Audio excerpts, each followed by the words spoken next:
Hey, hey, hey, I'm not sure who it is, but how y'all doing?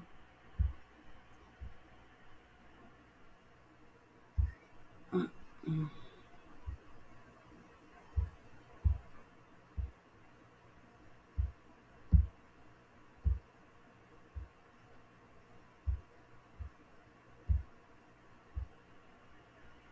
I'm gonna hide this. I don't want this on here. Boy, boy, boy, have I got something for y'all. Today, I'd like to talk about everybody talked about somebody else, but I got somebody who says some stuff. I got somebody who says some stuff. And you know what? This is going right along with the story and the saga that we have been going through for the last year or so.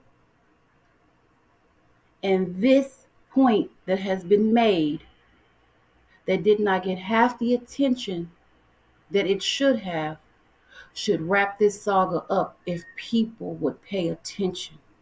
I swear it should. I swear this should wrap it all the way up. It's about accountability. Oh, y'all ignore this. I'm trying to get this off my screen. I do not want that on my screen. Okay, that's what I want on my screen. Accountability. Accountability, accountability, accountability. Can somebody tell me who's seen? Well, I'm gonna wait because Facebook be tripping, and I don't know if y'all on Facebook, and I don't know if y'all on YouTube, but I don't. I'm kind of scared to show it on Facebook because Facebook be quick to do all this other kind of stuff, and on YouTube we can use videos for learning and educational purposes and inspirational purposes and all this other kind of stuff. And trust and believe this is a learning and inspirational purpose. This one right here, because these words that were spoken were words that, I mean, we see it every day. This saga has given us some things that we need to pay attention to. We need to start practicing. We need to start teaching. We need to start, we just need to start, okay? Because we have seen all the things that we don't need to do, and we have seen all the things that are being done, and we have seen all the things that we need to uh, move away from so that we can at least try to come to a better place in life as a whole, as a community, as us. It doesn't matter if you're black, white, red, blue, green, orange, whatever color. It's period, because everybody is going through this stuff that happened in this saga somewhere, some way, somehow. It ain't necessarily got to be a baby mama, a baby daddy. It could be a co-worker, a friend, a sister, a brother, a auntie, a mama, a daddy. You know what I mean? Everybody is going through something of the sort with this saga. This saga has so many, what do you call it? Triggers. It has so many triggers, so many different triggers from so many different avenues. It is unbelievable. I'm gonna say the first 30 days, it hit about 9 triggers for me, which is how I ended up being, um, you know, watching it and being a supporter of what I seen that was wrong. But let me tell you, it took not a man, but it took a woman to speak on something different, but also much of the same. It took a woman that runs circles around everybody in this saga to speak on this, but I didn't see the same publicity that was given to others. I'm gonna tell you. Let's just put it like this. And then on top of this, this person that spoke this, I know damn well this person did not tell this girl in the saga, "Oh, I support you. I do this," because it would go against everything she's speaking of in her interview. Yes, I am talking about Monique. Okay, Kim. Um, Y'all seen that interview with Kim? I mean, not Kim. I'm sorry, Kim. With Monique on the Shay Shay. Monique hit some key points. She hit some key points. I'm telling y'all. And she described everything to a T. So I know for a fact Monique did not. She did not. I promise you. She did not tell that girl, keep doing what you're doing. You're doing good. And if she did, it was like a shoot, shoot, get away kind of thing. Hurry up and let me tell you what you need to say. because Monique's key term is accountability and honesty. Because Monique said in her words, she gonna tell the truth. She gonna tell it. So I know if Monique knew what was going on, that whole little shim was a whole damn lie.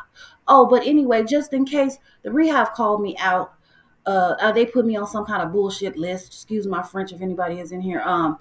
They put me on some type of list and said I was an obsessive person or whatever. No, I like the truth. I like to see what's going on. So therefore, I'm gonna put y'all on. I'm gonna put y'all on. But I'm just gonna switch over to YouTube because I don't I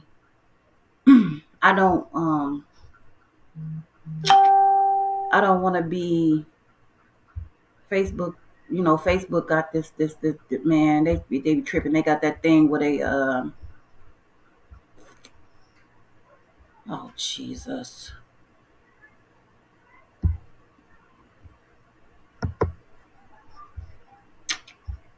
I left. Oh, okay. I thought I clicked up. They got that thing where they I don't know, kick you off or whatever, or suspend you. I don't know what it is. I don't know. I ain't been on Facebook Live so long. But this is my YouTube. Tell me something good. Tell me something good. 3,500. That's for YouTube. I'm finna click over in YouTube. I don't care if you like, share, subscribe, or whatever. This is just on my clicker, so you know where I am. Just go over to the YouTube because I'm gonna do this Shay Shay because there I wanna for the things that she's saying. I want to tell you, I want everybody to remember the things that happen in this. So this is mainly, man, this is something else. I don't know if y'all seen her interview, but it said Cat Williams got over 50 million views in the first whatever many minutes. This video that she did should have tripled that because I swear this is everyday life. This is what we go through. This is what we have to fight for, not just women, us in general. Us in general. So I'm gonna go ahead and end the stream on Facebook and just go over to the YouTube. I'm not if y'all can because I don't want to take forever because I still gotta cook me some dinner.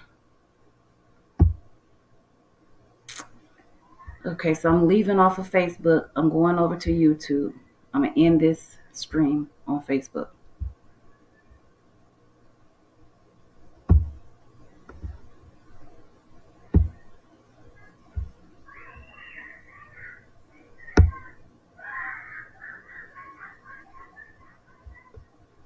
All right, I got one over here. It might be just me. I just be looking at myself. But anywho, yeah, live viewers. Okay. Sharon. Hey, Sharon.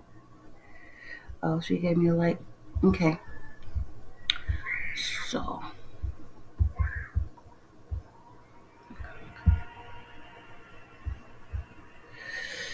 in Monique's video from the Shay Shay Club, she was also speaking about link your phone to the PC. To what Cat Williams said. I'm waiting for somebody to finish eating as well to come up with me. Mm-mm-mm. Mm-mm-mm. Technically, I don't really care. Okay. So I'm gonna be cutting it off and going on and cutting it off because again, I really hope because sometimes people tend to do certain things. So I really hope that somebody pays attention to what I'm doing, take it from here and use what she says and apply it. And apply it. Because LaTruth, she is speaking to you, bruh. You have gone through this. This is what people need to understand on her on the other side over there. She needs to take accountability for her actions, and this is it 100%. 100%. Let me somebody's asking me something real quick. Let me tell them where I'm at. Tell them where I'm at.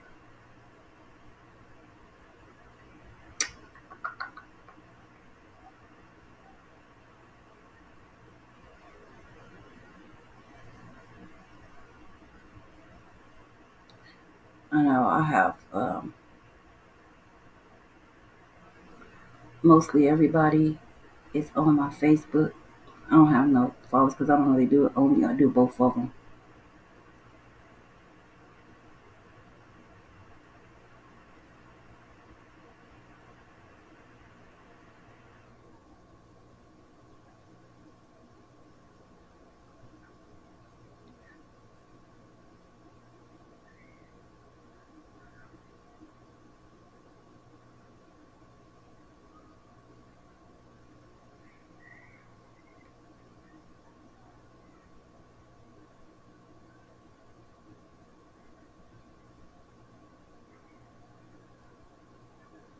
I tried to do it when there wasn't nobody on Facebook. Hey, in excess, how are you? I tried to do it when there wasn't nobody live on YouTube. Nobody, too many people live on YouTube because I ain't trying to, get in the middle of that. But I do need to talk about this because the Hive needs to start holding um, their queen for accountable. They need to start holding their queen accountable.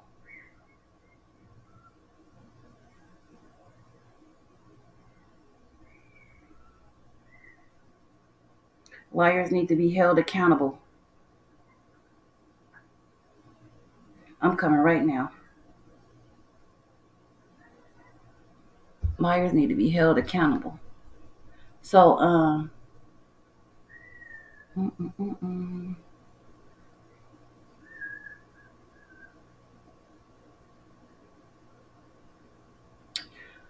So this is the main thing that I want to do is the club. I was asking, did you see the club? Did you see the club Shay interview with Monique?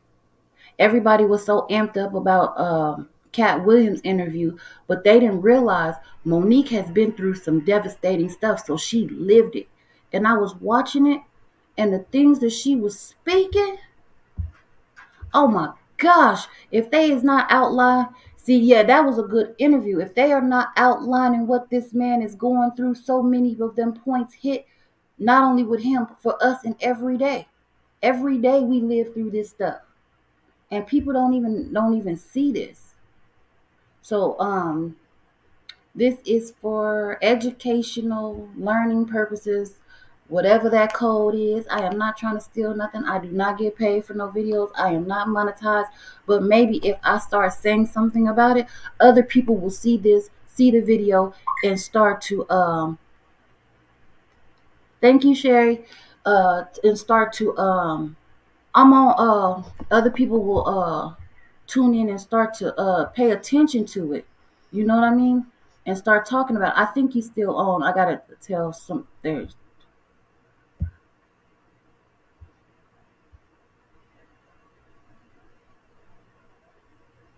oh wait. Um there's some people going in. See, this is exactly what I'm talking about. This okay, you know what? This is what we finna do. This right here, listen, I wasn't gonna do this, but I'm gonna do this real quick. But this is one of the main things that I be talking about. This is one of the main things that I be talking about. The only reason why they're going through this little situation, I'm gonna share my screen. The only reason why they're going through this situation is because nobody wants to take accountability. So I'm gonna hold on this, but I'm gonna show you something. I don't know which one. They said two people that from the Latrue saga is going in on each other right now on live. Now you make this shit make sense when we're from the same team. I don't get this. You know what I'm saying? I really don't get this. We are from the same. We're supposed to be supporting the same person. So I'm finna pull it up on my screen. I'm definitely. I'm finna pull it right here on my screen. Let me tell them I'm on live because they whatever it is, it must be bad. Hold on. This is sad.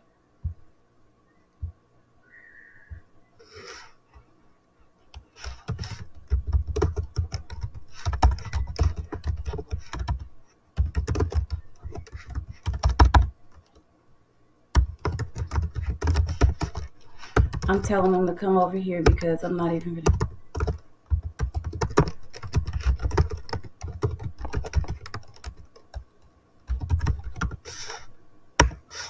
Yeah, because I was gonna do it, but I'm not gonna do it because the girl said They said it's too bad. They had to leave. They can't even do it. So I'm not, if it's that bad, I can't even do it. They'll probably cancel my stuff in a heartbeat.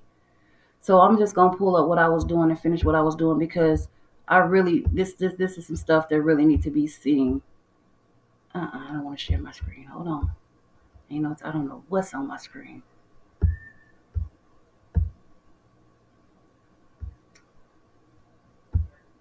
Yeah. Okay. So this is what I want to see. She came in dropping some Kool-Aid and spilling some facts. That's what black women.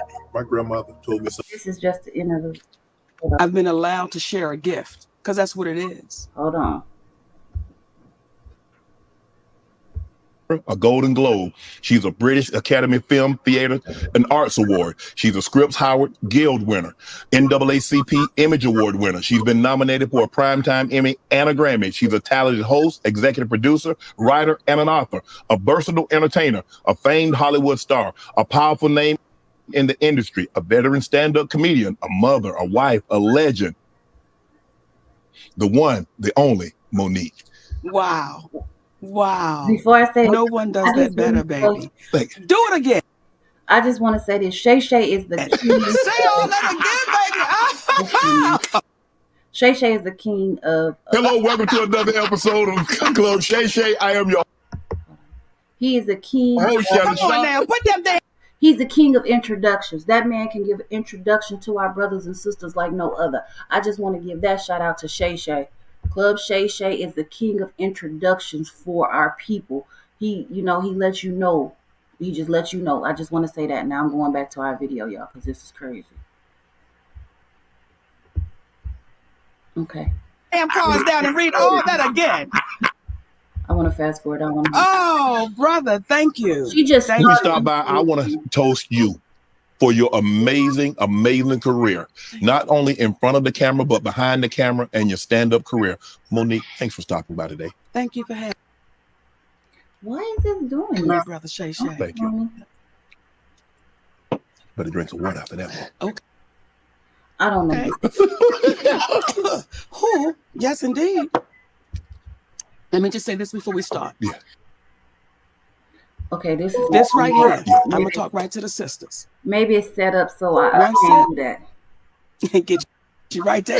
Now I'm back to you, Shay. I'm back to you, baby. That's enough for me, baby. But sisters, if you're trying to make up with your man, if you're trying to get pregnant, this right here, Shannon Sharp, one sip, take care of all your woes.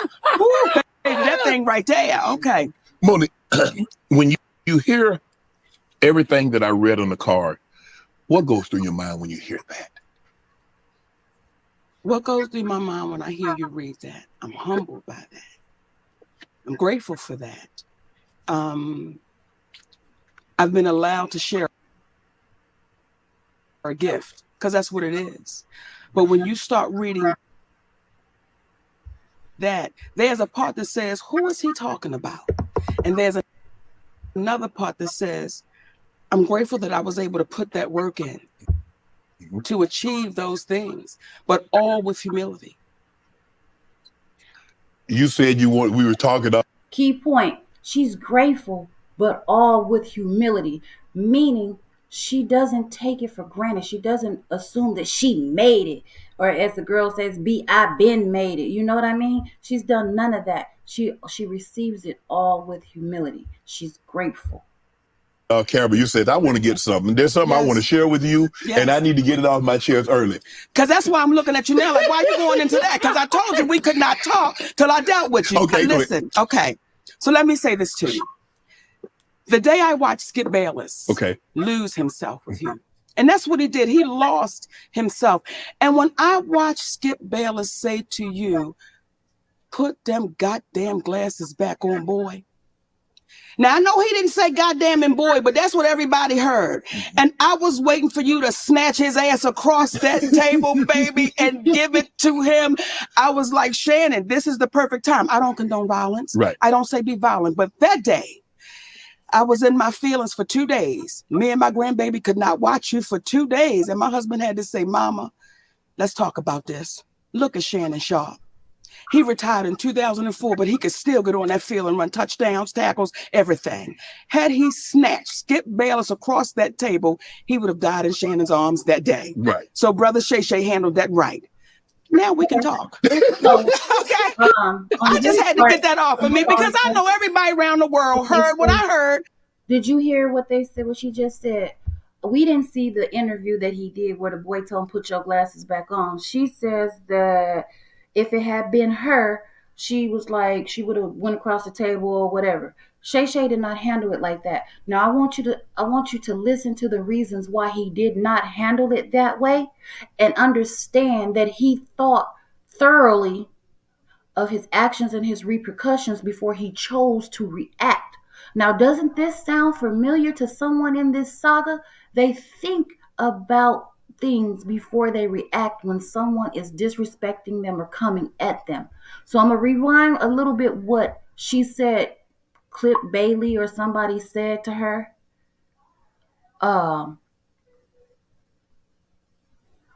So, you know, I was reading something, y'all. I'm gonna go after what she said. The man said, I don't know who he said. I don't know who these people is. I'm gonna go after what I'm gonna rewind it to what she said. He said to Shay, and then we'll hear what Shay did and how Shay react. This is a model, not like a perfect model or whatever, but this is an example of how we need to start thinking and reacting, opposed to reacting and then thinking. Okay. So let me go back to it and just do a little 20-second rewind. No, he didn't say them words, but we heard it in his mind, and we was looking for you to say space and opportunity. Skip, space and opportunity. That's that be more coming out of you. You know what? You start reading that. There's a part that says, who is he talking about? I just had to get that off of me because I know everybody around. I dealt with you. Okay. I dealt with you. Okay. Listen. Okay. So let me say this to you. Here it is. The day I watched Skip Bayless lose himself with you. And that's what he did. He lost himself. And when I watched Skip Bayless say to you, put them goddamn glasses back on, boy. Now, I know he didn't say goddamn and boy, but that's what everybody heard. And I was waiting for you to snatch his ass across that table, baby, and give it to him.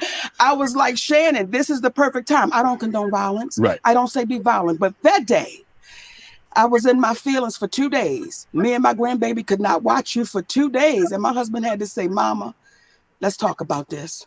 Look at Shannon Sharp. He retired in 2004, but he could still get on that field and run touchdowns, tackles, everything. Had he snatched Skip Bayless across that table, he would have died in Shannon's arms that day. Okay, you hear so that? Brother Shay handled that right. You hear that? Now we can talk. Okay, you hear that? So after she thought about her, after someone told her, she said, if Shannon had jumped across that table and did whatever, his career, his livelihood, who he was, his character, everything would have deceased right there at that very moment. He would have lost everything that he worked his entire life for right there at that very moment. You know what I'm saying? So it took her some time to think about it and to understand it. You know what I mean? It took some time for her to think about it, for her to understand it. Hold on, y'all. I gotta copy this.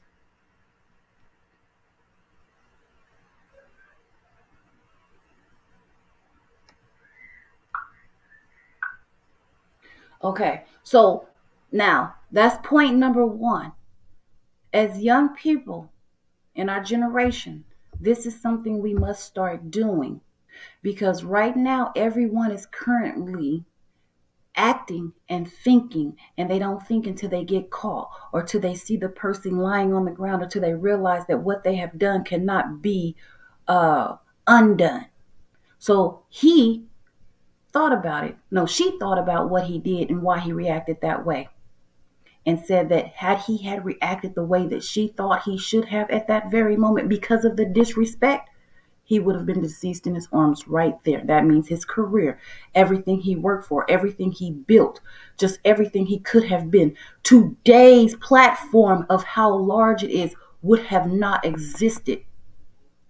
So sometimes you have to think about what you do before you do it and the repercussions and the actions of it. That's one of my lessons. I don't gotta know. I ain't got no count on them. So you probably go from 1 to 10 and go back to 3. Okay, I just had to get that off of me because I know everybody around the world heard what I heard. No, he didn't say them words, but we heard it in his mind, and we was looking for you to say space and opportunity, Skip. Space and opportunity. That's that be more coming out of you. You know what? That's your Aunt Mary coming out of me. That's your Aunt Mary coming out of me, baby. I got an aunt named Mary Nell. Monique, you and her are a spitting image. I remember the very first time I saw you, and my sister and I, we were talking, and my sister looked at me and I looked at her. I said, she's a spitting image of my Aunt Mary, and you are. You are. Hopefully we're gonna put pictures up when we run this. So you're from Baltimore. Yes. And I read everything that I read. When you were growing up in Baltimore, what did a young Monique want to be? Just what I'm doing right now, baby. You dreamed of this. Just when I tell you, Shannon, from a little girl, I always wanted to be famous. Okay. Because I saw the Jackson 5. Okay. And I saw people screaming for them and hollering. And I'm like, damn it, I want them to scream and holler for me, but I couldn't sing. Right. But I knew somewhere I was going to be famous. Right. So I prayed to the universe, just let me be famous. I didn't understand what all came with that. Mm-hmm. As a little girl. Right. You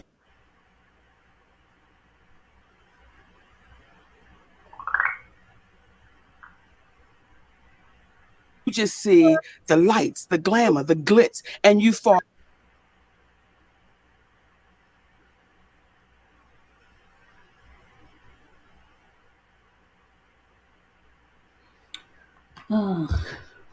Fall in love with that. So that little girl fell in love with the lights, the glamour, and the glitz. Okay. That little girl fell in love with a woman named Oprah Winfrey on a local talk show in Baltimore called People Are Talking. And when I looked at that woman, Shannon, I saw me. I saw a big woman with a big head, big shoulders, and big feet. And I said, if that woman can do that, so can I. So that. Now I'm gonna stop it there. Besides what she's calling herself or her size. That's what happens with our children today. They see the lights, the glamour, they see the big opportunity, the money, all the funny stuff, and that's what they want to be. So when these people are getting on here doing these obscene things and these crazy things, this is what our younger children are seeing. This is what our younger children want to be. This is what they want to do. This is what they see. This is what they idolize for a certain extent because they're children. And not so much as idolize. They want to do that. They want to be that. Their dream is that. They're not going to stop until they get that. So they go, not her, not Monique, but now they go to the limits, to the extreme. They think of other things to do to get that from, you name it. We just can't even, there's no limit or no line to how much they'll do to get there. You know what I'm saying? So this is good. People don't understand this. People didn't pay this lady attention on this interview, but this interview is freaking amazing. Shay, I love this interview, and I swear this is what we need. And I swear you guys need to just take this interview and just make it where you do exactly what I'm doing, but in a better form. That's what that little girl was thinking about. From Baltimore. Are you the type of person that if you see someone do something one time, that means it can be done again? Because you saw Oprah do it. You say, well, Oprah doing it. Why can't Monique do it? I think Oprah, when I saw her do it as a little girl, was a push.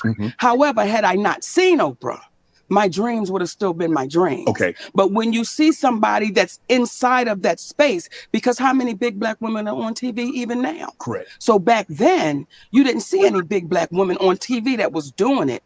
So I think had I not seen her, I would have still wanted to do it. But seeing her, let me say, okay, it's possible. It's right there. Right. What was Monique like as a little girl? What you seeing right now, baby, ain't nothing. So you always... listen, let me tell you something. A lot of people in this industry don't like me. Right? Yeah. They didn't like me as a little girl, Shannon. I'm so used to this shit. People didn't like me because I was going to tell it. I'm going to tell. I'm going to tell on you. So what you said right now is the same thing you getting. They tried to fight my ass in the 12th grade, Shannon. They surrounded me, a group of them. Okay? Wanted to fight on me. Why? Because I told the truth. What you tell? I told Andre that was not Lamon's baby. Because Now, I want y'all to listen to this little section. This is so true. This is exactly why people say snitches get dealt with. This is exactly why criminals have more rights than victims. This is why if you're a victim, you continue to be a victim. There's nothing you can do but become a criminal to defend yourself. This is exactly why. You guys listen to this. I promise you, this is what is going on now.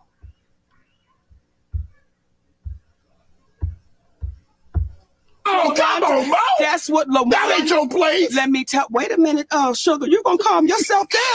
Okay. Do you see Shannon losing himself with me? You gotta back that up, Shannon. Let me tell you something. Okay. Okay. I'm a person for right. Right. Right. Mm-hmm. And if you tell me something and you say, Monique, I've done something to somebody, but don't say nothing. Shannon, I'm going to need you to fix that.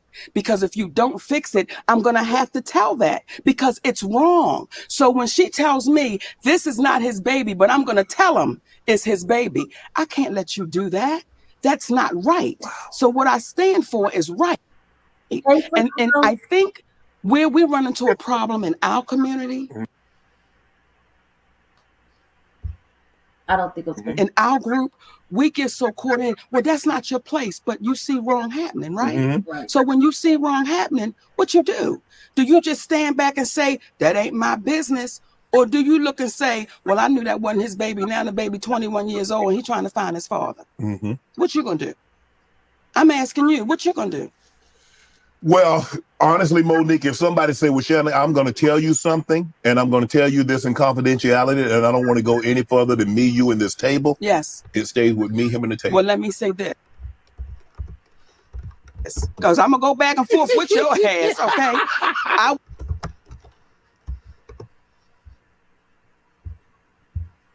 would say, before you tell me, did you hurt somebody? Yeah, okay, yes. Before you tell me, is this something that would make me question your character? Before you tell me, you got to be clear about what you get ready to tell me. Because if you're getting ready to tell me something and I know that you've done something wrong, I know that you're wrong, and I not say anything, that's why people are allowed to keep harming people for years to come. See Harvey Weinstein? Yes. Well, there's a lot of people that knew what was happening. But they felt it wasn't their place. It wasn't their place. Them. Right, until it becomes you. So I think the moment we get into a space, and I was in the 11th grade at the time, right. Okay? But when we get into a space where we say, listen, if I know you're doing wrong, and I take a position that's not my place, eventually you will succumb to what you support. Huh. What was your relationship with the young lady that told you this in confidentiality? I'm not going to focus on, I was in 11th grade, now I'm 56. But when she told me, I told her, I'm going to tell. See, I'm that. I'm going to tell him what you said. So we clear.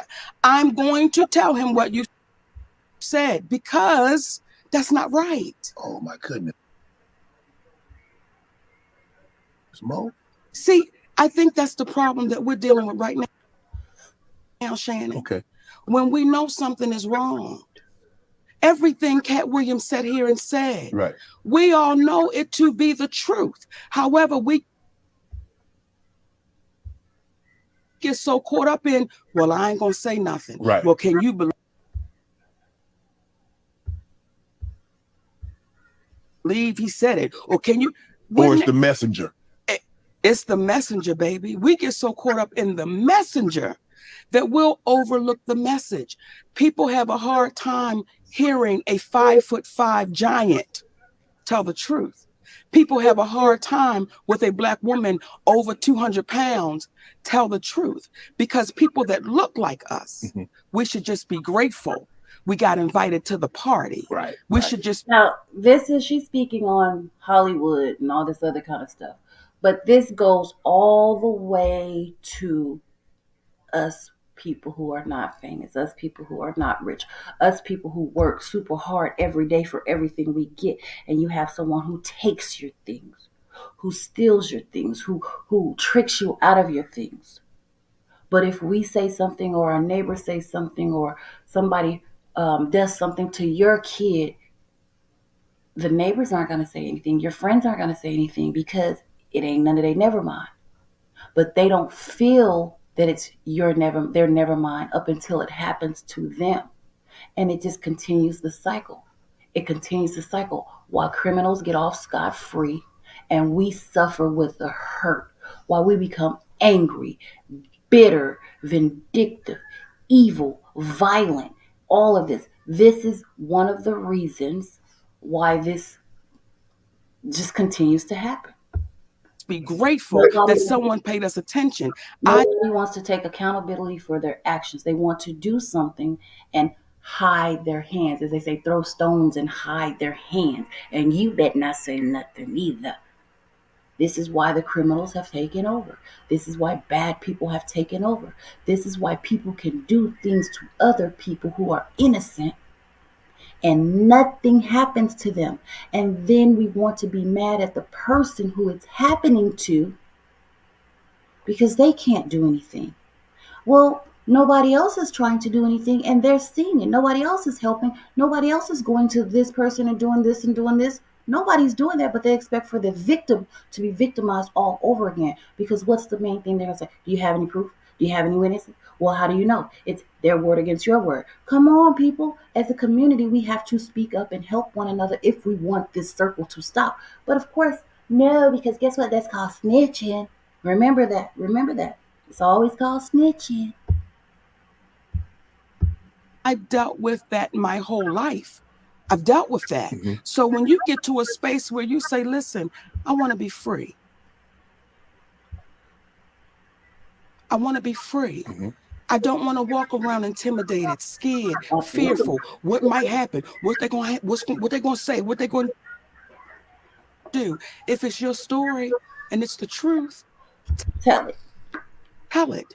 Because what you can do is be in a position to prevent it happening to someone else over and over and over again. So if I go back to the 11th grade with that sister who's no longer with us, rest her with that sister. That's me drinking my Starbucks, y'all. I would do that again. Because if you tell me something and we know it's wrong, but you're going to pin that on somebody else, is that right? Right. See? No, it's not right. And what would your Aunt Mary do? That's why there's so many innocent people right now incarcerated. Right now.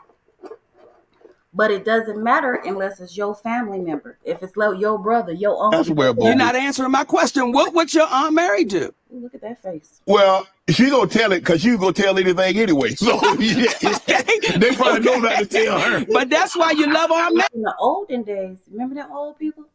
You better not tell them nothing, because if it's wrong, they gonna tell it. If it's wrong, they gonna tell it. But I bet you had less things going on then that were crooked and criminal than you have now. Because back in those days, they was going to tell you when you was wrong. They was going to report your ass when you stole something from somebody. They were going to do it. You feel what I'm saying? They were going to let you know what was up. But somewhere down the line and down the push, all that got pushed out the way. And so now you see what goes on.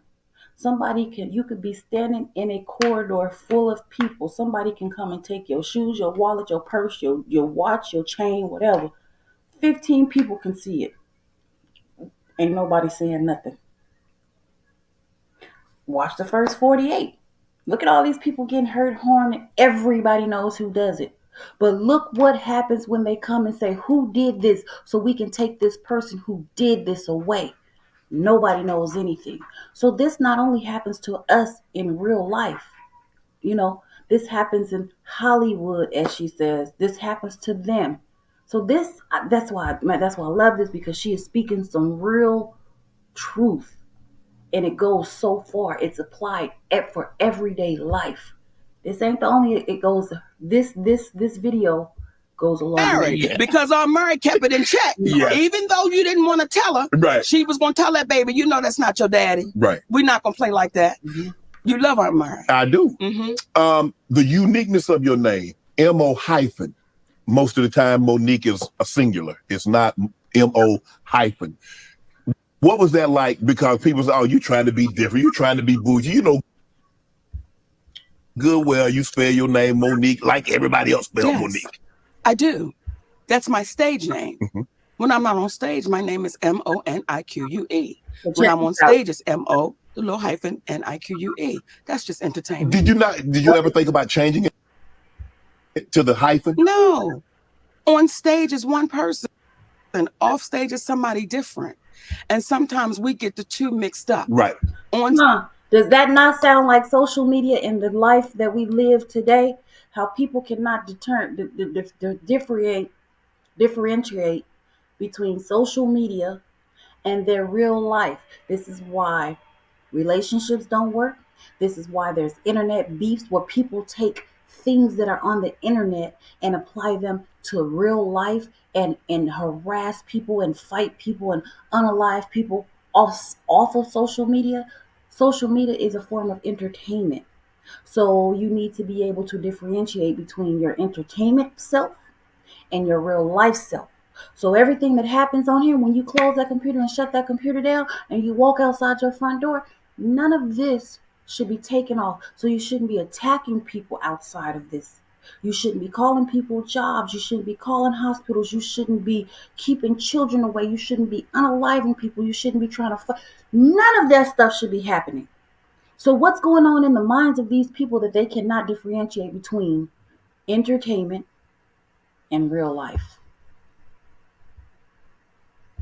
What is going on? So sad. Stage, I am an entertainer. Right. Off stage, I'm a wife. I'm a mommy. I'm a friend. I'm a sister. I'm these different people, but I keep that stage on the stage. Yeah, I'm sorry. I'm not supposed to be doing this, I don't think, on his thing, so it keeps doing this. I have really good internet. How much of stage is actually Monique? That's good, Shay. That's good. Yeah. All of the stage is Monique, but there are certain things Monique's going to say on stage that she wouldn't say off the stage. Okay. There are certain things on that stage. You know, there have been people that said, oh, she cussed so much. Oh, I'm a performer. Right. I'm an entertainer, and I'm on stage. But no one will ever find an interview of me doing what I do on stage in an interview like I'm having with you. It's two different things. Right. What type of student was Monique? I read that you were in, I don't know if this is the correct way, but you were in the class that... The slower one. Yeah. She gonna tell you like it is. She said she was slow. I don't know. I think they... Yeah.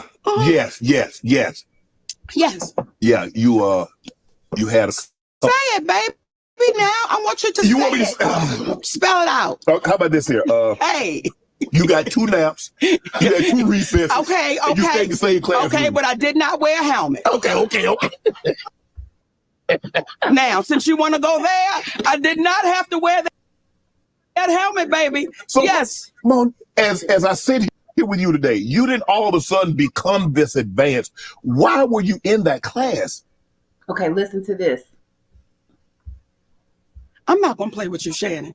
Okay, some of them damn words Kat was using, I was like, what? I said, oh, he's talking it to him. You know, I never connected with school because I always felt like it wasn't adding up.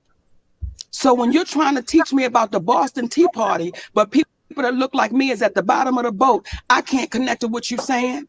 I never connected to, because I always felt like something was off. When they were teaching me about history, we were always the savages. and we were always the bad people. And then you saw these white people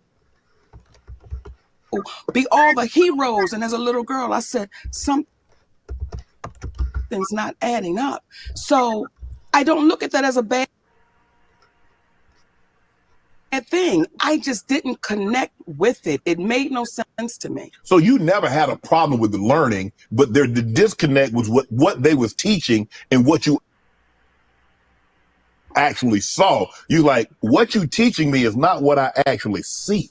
You know what, Shannon? It's a combination. Okay. It was a combination, okay? I wasn't grasping it and I didn't believe it. So it's a combination. And when you have a child that is full of energy and is sitting in a classroom that is closed in all day long, and you're trying to tell me all that I'm not, it just did not add up to me.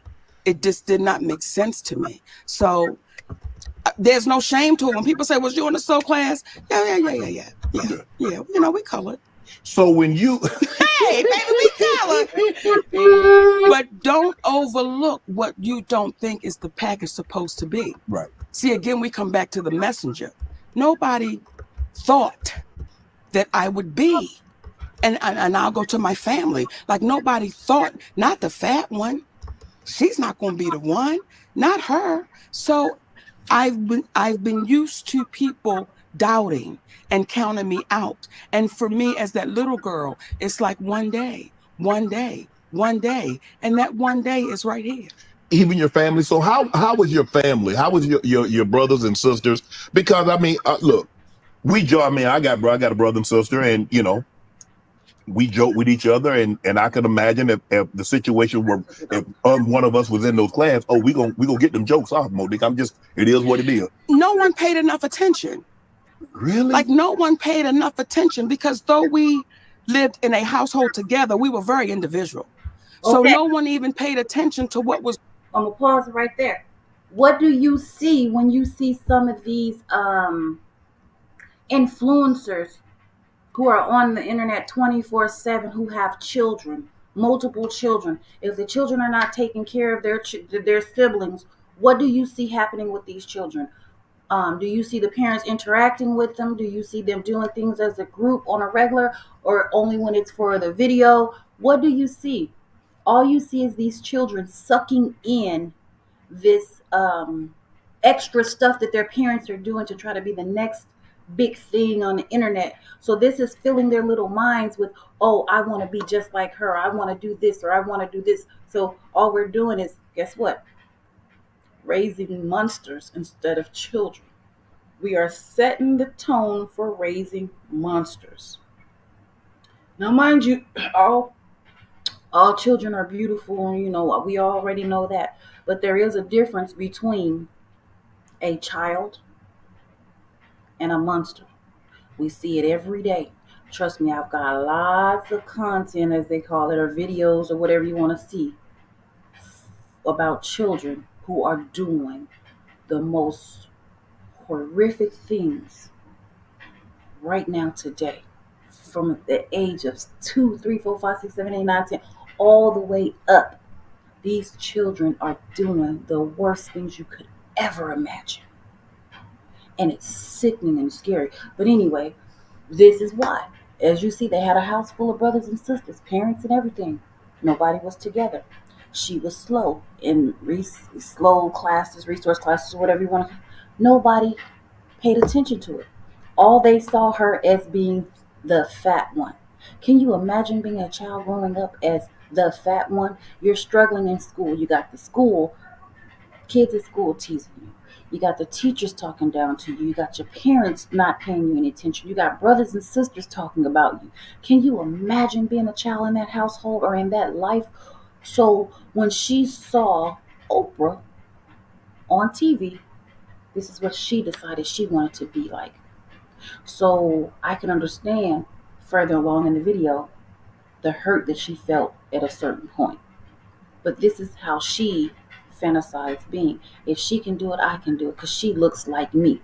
So that's why a lot of young people see someone who's rich, who has all the money, who has the fame, who looks like them, who's got it all on the internet or on TV, and they want to be like them. So they try to do the next thing to one up them to be them. So that's why we get all this crazy stuff, and why these children and young people are getting worse and worse and worse and worse and worse. And then on top of that, we have no one holding them accountable. You can't tell on them because now you're going to be a snitch. Hey, Melissa, now you're going to be a snitch. You can't tell on nobody because you got to be a snitch. So, I mean, it's like she says, you'll see, she says we're in a no-win situation. I had the video up, so I'll click the video in and out every now and then. I just don't want to get in 100% trouble, or, for, I don't know if I can or not. But I'm going to put the thing on. Was really going on, and to include my parents. And that's not a victim story. That's not, oh, what was me? It's just what it was. So it wasn't like, oh, you dummy. The jokes were always fat. They were always fat jokes. Well, okay. So I'm so used to that. But are you the only one in your family this baby, the only one that sneaks snacks. I'm the only one that'll sneak them damn snacks, Shannon. Right. I'm the only one. Yes. So what would you say your relationship then and now was with your family? Well, my relationship now with my family, they're my biological family, and I wish them well. Here's the thing. I watched you do, and I think it was like a little clip, and they were talking about. I really want you to listen to this. I really want people to understand this because I had to go through this. So this is probably why I related to this video. This is what I had to go through. So listen very carefully to what she's saying so people can understand. We've got to understand this. So we've seen this in our little saga as well. We see this in every day. But listen to her next words and her next statement. This is important. I promise you it is. This is something we've got to learn. Interracial dating. Yes. And you said, why would somebody stay where they're miserable? Right. That applies everywhere, Shannon. Okay. It just doesn't apply to that, especially in our community. We've been taught, take care of your family. Make sure. Well, there are some families that deserve it. And there are some families that you have to say, listen, I'm so glad we had this time together. And that's it. Yeah. That's where I am with mine. I wish all of them the best, but that's what it is. Yeah. So even as I sit here with you now, with all that's going on in Hollywood and all of the stuff I had to go through, I've already been through it with people that you call your family. Hey. And I have to say, you know what? That has to just wash off when I know what I'm standing in and what I'm standing on. Hey, now. You're absolutely right, Monique. My grandmother used to always tell us, she'd say, son, teeth and tongue may fall out, but family never should. And she stood on that. No matter what transpired in the family, no matter how bad someone had treated you, you should never fall out. But hearing you say that's different, because just because we're blood, that doesn't mean we're family through blood. But sometimes it's somebody on the outside that's not blood, that's actually closer family than the actual biological. We've been taught to say trauma is okay. We've been taught to say you mistreated me, you abused me, you violated me, you disrespected me, you belittled me, but I'm supposed to look at you at Thanksgiving and say, how you doing, Unc? That's what we've been taught. You swallow that pain. That's why people have such a problem with Cat Williams. People have a problem with people that says, I'm going to tell the truth. I'm going to tell the truth. And that causes a ruckus. And you would say, why are people upset with the truth? When you hear Steve Harvey say there are repercussions when you tell the truth. Well, remember when we were children, what would your grandmother tell you? Tell the truth. Tell the truth, because if not, there will be what? Repercussions. Right. Well, now it's got turned around. When you tell the truth, there'll be repercussions. So what's the opposite of that? Should I tell a lie and get a reward? So that's how we're rolling right now. That's how we're dealing with one another right now. So when it comes to family and people saying, oh, Monique, how could you? Listen, I want to live the rest of this journey that I have in peace. I want to be with my family, in love with my man, he in love with me. We watch our babies grow and develop their own families. I don't need anything in the midst of that, because you family, that I should accept that trauma. I should accept you not taking accountability for what you've done, what you've said, and we just washed the slate.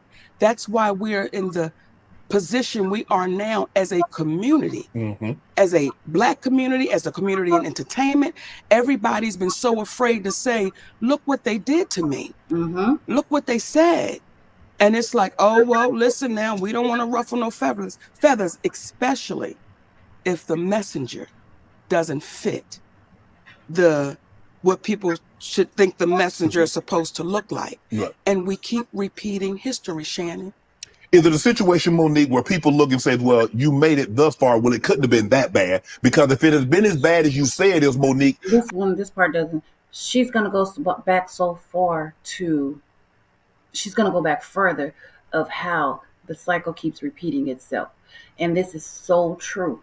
This is why so many people have been molested, assaulted, abused, unalive, because it's family, or because it's a close friend, or because it's a friend of the friend, or because you don't want to be a snitch. It's all swept under the rug because you got to be close to family, but it doesn't matter. It's right is right, wrong is wrong. That's it. That's all. But I always said, I've been saying it through this whole saga. A lie is a truth and the truth is a lie. Good is bad and bad is good. That's how people are thinking. That's what I've been saying through this whole saga. Not that it's true, but that's how people are thinking here. And this is like somebody else who I've never met, who I've never talked to, don't know nothing about, besides the movies, who's saying the same thing. This is so freaking, this is so freaky. Like, how would you have ever gotten out of B-More? How would you have ever gotten into Hollywood? How would you ever have a talk show? How would you ever be on a sitcom? So how is it that bad, Monique, and you end up like this? When you first got in the NFL, yes, ma'am, your eyes were like this. Yes. And it was, oh, I made it. I'm here. Right. And then after you start getting in it and you started seeing things and you started feeling things and now your eyes start getting a little closer because now you're understanding what the business is. Right. So when you first walk through the door, you're walking through the door saying, come on, baby. Oh, this is all I've ever prayed for. And when my baby Cat Williams sat here and said, no one's ever gone out to LA and got a sitcom like that. I was in LA for 3 months. And here comes a show called The Parkers. And there we go from there. It took off from there. So the stuff she discloses about that, I think that when people say if it was so bad, you mature. You begin to understand what you're dealing with. Right. You begin to understand what you're in the midst of. And once you understand it is when you can speak on it. Right. But before you really know what you're looking at, how do you speak on that? Right. Because when you first walk in the door of Hollywood, you have everybody telling you, oh my goodness, you're going to be amazing. Oh my goodness, this is going to be incredible. Well, that's all you know. Yes. That is all you know. Time. Yes. But you're so happy to be here. Yes. They need you. And you're like, okay. When I listen to your story, you say dirt poor. Yes. Bathroom outside. Yes. It was, we had to make it work however we can make it work. Correct. And then you get that first big check. Yes. And you think the people that gave it to you is awesome because they gave it to you. And it's more money than you've ever seen before until you find out this ain't the right money. This ain't the right amount. Wait a minute. If they got this, why am I getting this? Right. Then you start putting the pieces together and you start saying, it's not right and I'm going to speak about it. Now here goes. See, when I saw Taraji broken on those platforms, it was painful to watch. However, Taraji and I had a conversation over a decade ago. Yes. In my trailer when I was doing the Monique show. And she said, you got to keep on getting it until your turn comes. And I said, Taraji, most of us die before our turn comes. So I'm trying to. We got to ask for it right now. Now, I understand that because there was a time I felt the same way. Exactly. Because that's what I was told. Right. You just keep going and we'll get them the next time. We'll get them the next time. We'll get them the next time. And the next time never comes. And then you see our sister broken, sitting on those platforms. Now, when I said it, why didn't it get the traction when you said it that when she said it, now all of a sudden everybody is coming, and I don't have a problem. I'm glad. Yes. But Now, see, I feel so funny about this because Monique and Taji were close enough for them to have that conversation. So the fact that Monique was going through that, where she didn't feel like she was being paid, Taraji's a woman as well in the industry. I understand why she could not just openly support her because she probably would have not gotten any more roles. But it was like everybody turned their back on her and closed the door on her. I'm saying this because I want you to just listen to the next steps that come after this about the people and the things that they did and the stuff that she discloses from this. People, as they say, gaslighted the hell out of her. But this lady had one thing on her side. She had one thing on, not God. God's a normal, but she had one thing on her side that kept her and helped her go through this. So I'm gonna go back to it because this is, man, this right here. Let me tell you. if you said this a decade ago, and I remember you saying it over a decade ago, why didn't it get the traction? Why didn't it get the support? Why wasn't it propped up when Monique said it? I think there's a few reasons why. Number one, it was the messenger. I should just be grateful I got invited to the party. You a big, fat, black woman. How dare you be the one? And then on top of that, you're saying names. Hold on. Wait. Okay, I'm not gonna pause after this. But the reason why I stopped it, doesn't this sound like something else? When a man dogs out a woman in a relationship, or a woman dogs out a man in a relationship, this is another form of gaslighting they give to make you feel less than. You should be glad you got me. I'm the best you gonna have. You know, there's, oh my gosh, don't nobody want you. You fat, you ugly, you black, you feel what I'm saying? Hey, Mama Pam. Um,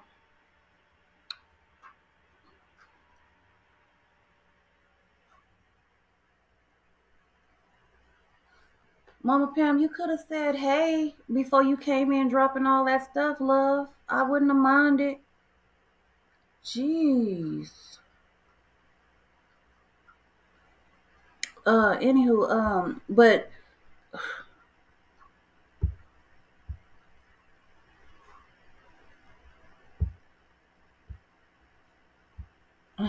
anyway, I'm not gonna let that get on. But that's that's what they do. That's how they do us. That, so not only does this apply in Hollywood, it applies on the streets and it applies in relationships. You're saying Oprah's name out loud. You're saying Tyler's name out loud. You're saying Lee's name out loud. You're saying Lionsgate out loud. That's not what we do. We say they. We say the people. We say the studio. We say the producers. How dare you actually say our heroes' names? You're very specific. These are our heroes.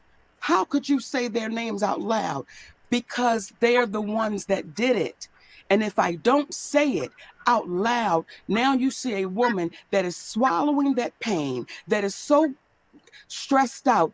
Then you see our sister Taraji P. Henson sit on that platform. And I love that baby because she's a beautiful spirit. But to see her that broken, what our community was saying was, we have a hard time, some of us, we have a hard time seeing a strong black woman with a back straight and a chin up and a strong black man standing by her side. We have a hard time accepting that. But we can accept seeing a black woman broken.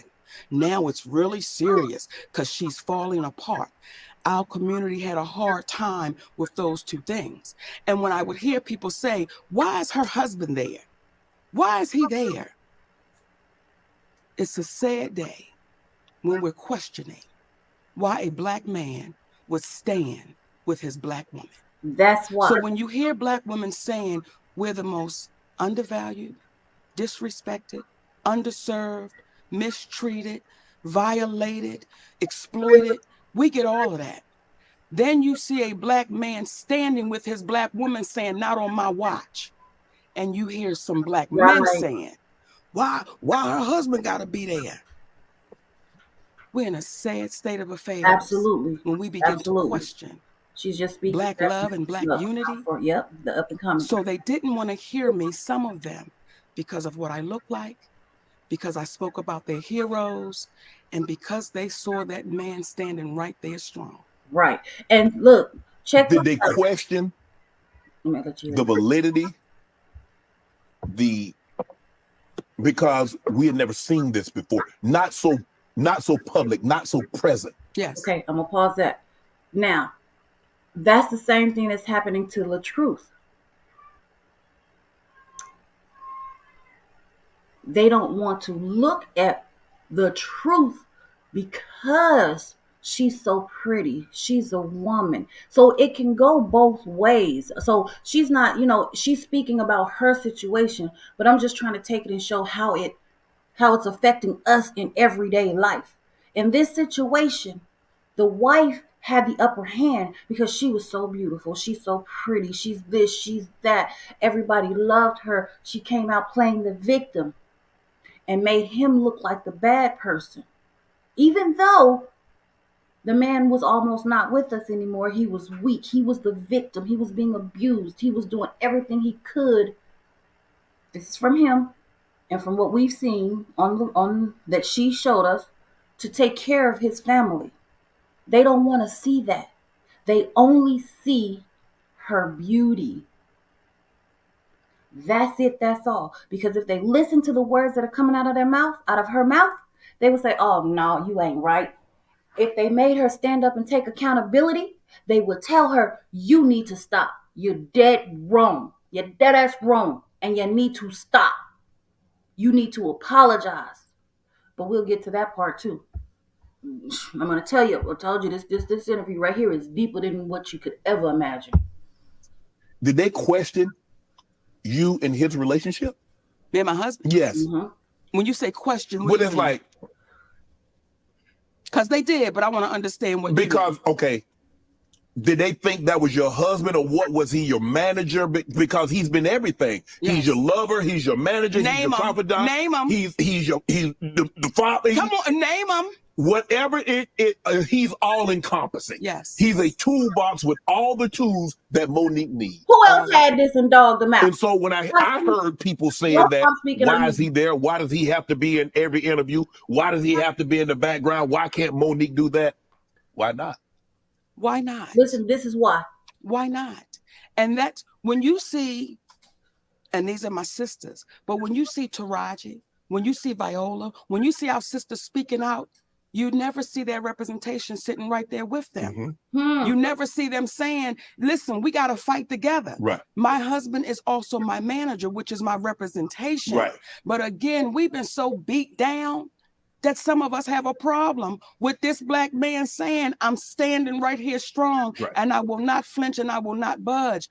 What a sad state of affairs we are now in, where you have people that look like you and I, mm-hmm, that would question why this man is standing there. That, for the life of me, is disheartening. When we heard Brother Malcolm say, we've been run amok, we've been hoodwinked, we're now doing it to ourselves. Thank you. We're now doing it to ourselves. So when you say, Monique, it was different because we had never seen that before. You said their names. Mm-hmm. Let me say this. I'm not the first one. Right. I'm not the first one, but we get washed away in history so easily that we start thinking, oh, this is the first one. This is the first one. Her name is Claudette Colvin. Before we get too far. And she's not the first one. She allowed the people to come in between her and her husband, the person that was her backbone, to stop them from running over her and ruining her and taking advantage of her. She allowed the people to come between her and him, their unity, to keep her strong when the people beat her up and beat her down, you know what I mean, and take advantage of her. I told that man, I said, they gonna get her. I said, they're going to get her because she does not understand the importance of having you by her side. They're going to get it. They're going to use her for all that they need her for, and they're going to drop her. I said, just wait. Just stand by and see. They're going to get her. And that's exactly what she's saying. The difference between her and all the other young ladies is she kept hers by her side. She didn't allow them to come in between her unity, her backbone, her strength. Because at nighttime, when they beat her up so bad and they make her feel bad, that's who comforts her with a whole heart, not a vindictive heart or a jealous heart or a conniving heart or a manipulative heart. He was there for her. So now that she has allowed them to come in between those two, who does she have? Somebody who wants to use her and take what she gets and come up, because that's all she's been encountering. People who want to come up off of her. She does not have any loyalty, and she'll never find loyalty again because she showed a portion or disloyalment, for lack of a better word, make me up another word, disloyalment of such a great stature. No one will ever trust her to that degree. They will tell her things that really won't bother them, that'll make her give them something, but that's it. She will never have what she had with that man again because nobody will ever trust her enough to do it because they see what can turn her, what can make her stray away. But anyway, I'm going to go back because I didn't want to get too far past what she was saying because she's talking about Claudette and Rosa Parks and them now. But she was before Rosa Parks. But because Claudette Colvin did not fit the picture that they thought she should look like, she was dark skinned and she had coarse hair. And because the organization, I believe it was the NAACP, did not think she would be accepted by the white people, they had to get somebody that they said the white people could accept. We keep repeating the same thing because what I said was no different than what anyone else is saying. Not at all. Right. It was the messenger. And it was the way that I'm not putting my head down. I'm not shedding one tear. I'm not going to say, I don't want to say their name because I might get in trouble. I'm going to say all of it. Right. Because when you really think about that little girl coming behind you, what I don't ever want that baby to see is me broken. I don't want her to see me falling apart. And I understand it. I understand how it can happen, Shannon, when you may not have a foundation at home, when you may not have that man at home or that woman at home, whomever, that support person saying you're not crazy. Right. I got you. Come on. See? We're going to go through this. We're going to get through this. So for us, if we start taking things for what they are and get out of our emotions, we would be so far along. Do you believe punishment? Punishment is not only meant for the perpetrator, but it's also to deter others from said acts. You see it. Do you believe the punishment that was bestowed upon Monique was not only to punish you, but to deter others from saying what you said? Well, Shannon. Hold on. Do you believe that? That's why so many of the supporters for the truth were attacked so that nobody else would come and bring out the facts. That's why they were attacked, because the punishment was meant to shut everybody up. But after some of the people seeing what was going on, they became more cautious. Me personally, I have a lot that I have to protect. So I could not go in like others because I was already out there with my real name. But other people who were not were able to come in and be ready to stand up for it because they could not figure them out. They could, they were able to cover things so that they would not be punished. Don't it though? Don't it? And you ain't heard who else? It's some few. It's a few of them that just basically just dogged her. Kevin Hart, man, it's crazy. It's crazy. And I'm going to answer that. But sometimes we act like we don't know our history. See, back in the day when they had us in chains, they would beat one real good. Right. But in front of the others. In front of the others, and they let everybody know what you don't want is that type of ass whooping. Right. So what they said was, we're going to beat Monique really good. We're going to sit her down. And I made it public. Financially, my family took a hit, Shannon. And when I tell you we took a hit, we took a hit. So when you see our sister go through that, right now, you see her go through, and We act like our eyes didn't see what it saw when we watched that promotion happen with The Color Purple. Right. We wanted to act like we didn't see how Oprah Winfrey treated Taraji. In my humble opinion, when you saw her walk up, you saw that there was tension. You saw that there was something happening. Right. And then when you see Taraji write her a love letter, it's like, listen, we got to stand tall and stand strong on what we know. We know you were mistreated. We know it wasn't right. We know it was unfair. And then you turn around and say, oh, but Lady O handled it. I have a problem with that. I have a problem with that because that allows Lady O to keep on doing what she's doing. And we're in a position of, I don't want to say nothing because we saw how Monique got whooped. Now, again, that's just my humble opinion. That's what's going on. But I don't know what else I don't know how else to frame that. Every day. It's like, listen, you better fix that because you saw what they did to her. You saw how they treated her. Is it a situation, do you believe it's a situation that Oprah might have faced something similar that maybe wasn't as public as you? And she's looking at it, well, if I faced that, went through it, and came out on the other side and look at me, it should be okay. Because sometimes we get that with parents. You know, I struggle. You say my kids should have to struggle sometimes also. Negative. Do you think that might be something going on with her? Or you just like, there's a disconnect? There's a disconnect. Okay. There's a disconnect, and there's been a disconnect for years. There's a disconnect. And I think what happens is we place people on these pedestals and we say, oh, no, you can't do no wrong. We don't even want to hear it. Right. And when you hear cats say, you know what they do? They don't say anything and they act like it didn't happen. I'm going to keep talking until you take accountability. Right. Until you say, Uncle, I've done this. That's why it was so important. From Oprah Winfrey to Tyler Perry, Lee Daniels. Now, Lee Daniels was the only one I had to deal with. Did you see Lee Daniels apologize? He walked out on that stage. Not only did he apologize on stage, that man apologized to our children. That man apologized to our children and said, I need to apologize for what I put y'all through. Listen to this. He's the only one I had to deal with. However, it became a problem with Oprah Winfrey and Tyler Perry that I wouldn't do something and work for free. Now, when you say, well, maybe Oprah feels like she came through it, why can't you? Right. Well, there's a story with Oprah Winfrey when she was on the show. People are talking. Check this out. Richard Sher was making $55,000. She was making $22,000. These are her words. It was her co-host. She said, I had to leave because they wasn't paying me fairly. Now you say Black woman who did nothing wrong, and you're in the midst of this situation because she called me, Tyler Perry called me, Lionsgate called.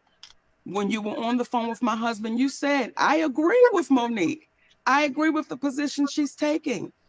But when it came time to say it out loud, Oprah Winfrey went totally silent. Now, to Tyler Perry's credit, Tyler Perry called us up, right? And he said, I can see the pain in you and I can hear it. And I want to let you know that I would never do nothing to hurt you. But the conversation kept going on. Only for Tyler Perry to admit he did start a rumor that I was difficult to work with. He lied.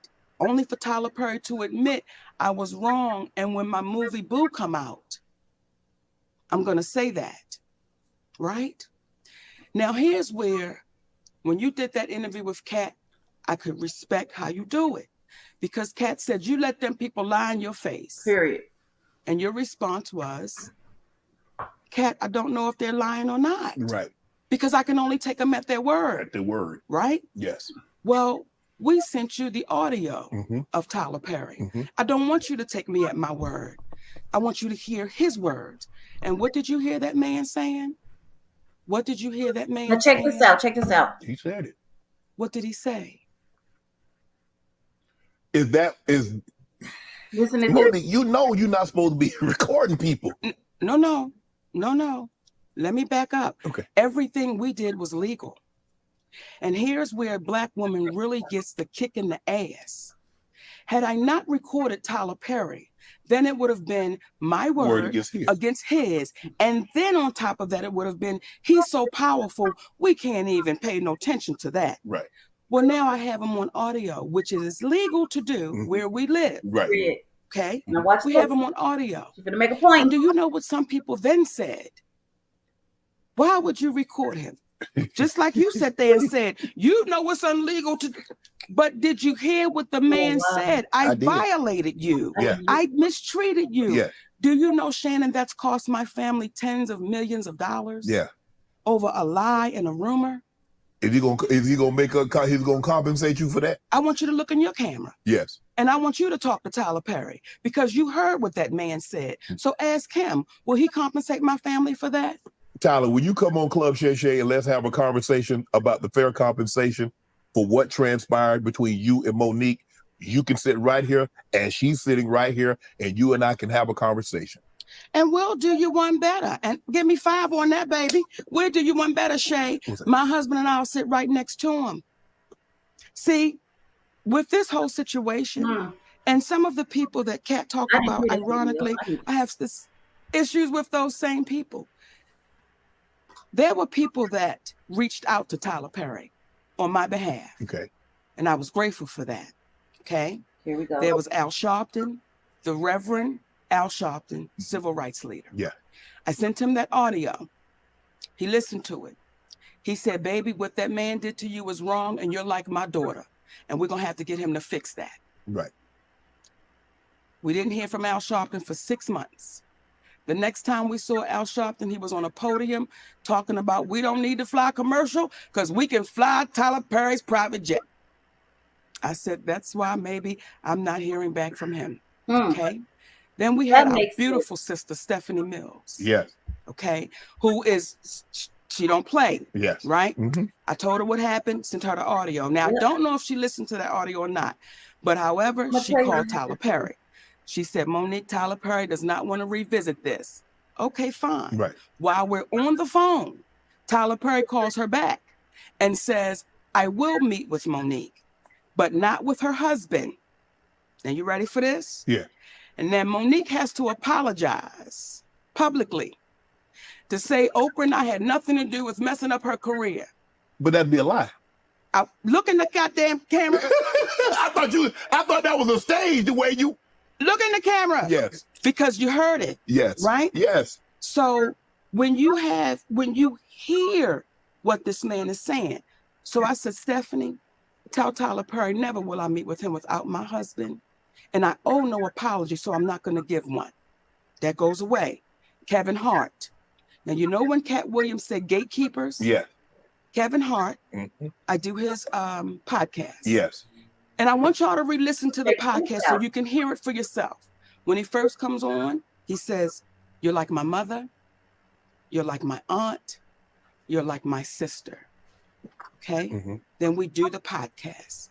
We speak about the Tyler Perry situation. She told him that a lot. Oprah Winfrey, he said, I don't really know Oprah, but I'm going to reach out to Tyler. I appreciate that. Kevin kept his word. He reached out to Tyler Perry. Kevin Hart called me back about maybe a week or so later. He said, Mo, I talked to Tyler. He said he don't want to revisit it. He said, but I tell you what, let's move past that, Mo. Let's just move past that and let's just do great things. That's so whatever That's what Kevin said. I want you to hear me, Kevin Hart. Yes. Let's move past that, Mo. Let's do some great things together. Don't even worry about it. Whatever y'all want to do, I will partner with you. I'll executive produce with you. You just let me know what you want to do. Now, let me say that before we go any further, because I want to make sure I give Kevin Hart his proper credit. When my family was up against the wall, Kevin Hart wrote us a check and said, here you go. We're forever grateful for that. When we were able to give it back, we said, brother, we appreciate you with some interest on top, because I don't ever want nobody to think me and my husband. So I want to make sure I put that out there. That brother really helped us out when we needed to be helped out. Then when he came back with, I got you. Right there. I didn't ask Kevin Hart to do anything. He said, I'll executive produce, I'll partner with you. I said, good shit, Kevin, because we're in a deal with Endemol and we're trying to get our talk show back. Mo, whatever it is, I got you. Now, Kevin Hart is one of the biggest entertainers right now in the world, right? And was then. We got off the phone with Kevin Hart. We called Endemol immediately and said, Kevin Hart said, whatever we want to do, he got us. He's going to partner, executive use. They was like, oh, this is incredible, because when you put Kevin Hart's name on it, you already know what it is. Correct. 2 weeks go by. We get a call from Endemol. Endemol says, we just got a call from Kevin Hart's manager, Dave Becky. And Dave Becky said, Kevin doesn't want anything to do with Monique. So whatever she told y'all, he doesn't want to do anything with her, nothing. You know, he doesn't want any kind of relationship with Monique. So what changed between the 2 weeks and plus he gave you a check, you gave the money back, then said he would partner with you, executive produce, whatever you need, Mo, hey, we got you. So what transpired, or what do you think transpired between then, that 2 week period? Well, soon as we got off the phone and they told us what Kevin's manager, David Becky, said, I called Kevin Hart immediately. I said, hey, baby, we just got off the phone with Endemol, and they said Dave Becky called them up and said, you don't want anything to do with me. He said, Mo, that's a miscommunication. I can tell you right now. I said, wait a minute. Are you okay, though, with this white man calling them up? Getting in between our relationship after something you said. He said, Mo, that's a miscommunication, and we're going to talk Tuesday. Don't worry about it. I'm telling you right now, it's a miscommunication. That was 2 years ago. If you talk to him, I talk to him. I've never talked back to Kevin Hart again. So that's what we're faced with. When you allow somebody to come in between a relationship with a woman that you said, I'm like your mother. You said, I'm like these things. I didn't ask you for that. So everything that baby was saying sitting here, everything he was saying was on the up and up, because when you hear people say, get the anger out your heart. Oh, man, no one's saying he's lying. No one ever said I was lying. It's so easy to discount and devalue because of what we look like. Right. However, when it comes to Tyler Perry, I will not allow you to discount or devalue, because that is your voice on that audio. Remember on Good Times when Penny's mother was whooping up on her, and she had recorded it? That's you on tape. So how does it go from you saying you're going to give me an apology to now I owe you an apology? But what do you want an apology for? What could I possibly owe you an apology for when you've admitted? See, when Lee Daniels says to me, because Cookie from the show Empire, I was offered that role. Now Taraji tore it up, baby. Listen here. However, I was offered that. Then Felita called me back and say, baby girl, they said you're too difficult to work with. But you hear on the audio that a man told David Talbert I was difficult to work with. Do you see how that cost my family? Yes. And with no accountability, because, oh, it's the great Tyler Perry. No, you've got to be accountable for that. Oprah Winfrey, you've got to be accountable for the things you've done with my family. You've got to be accountable for that. Is there any relationship between you and Tyler and you and Oprah currently? No. But I thought there was an apology. I read that I thought I read somewhere that Oprah had issued you an apology and Tyler had issued an apology. That's not correct. No. The only person that's given you an apology. You saw it. Is Lee Daniels. That's the only person. So we are in a place where we're too afraid to call them for what it is. Absolutely. We're too afraid to say, if it looked like a duck and it quacked like a duck, what is it, Shannon? It's a duck. Right. So again, you see the struggle of the Black woman as I'm sitting here talking to you, and you say, Mo, but why would you record him? But you heard the man violate me. The first thing wasn't, I can't believe that cat did that to you. It's, why would you do it? And we understand it. Right. Now, because we've been conditioned that. Check this out. Have we not been conditioned that way? They seen the video of that woman hitting on that man and scamming on that man and trying to lie on that man. They heard the video of her people saying she's been asking them to send stuff, right? I mean, like, what is wrong with these people? Yeah. Let me tell you. And so when it first happened a long time ago, I didn't know Tyler Perry was a part of the reason why Monique got blackballed.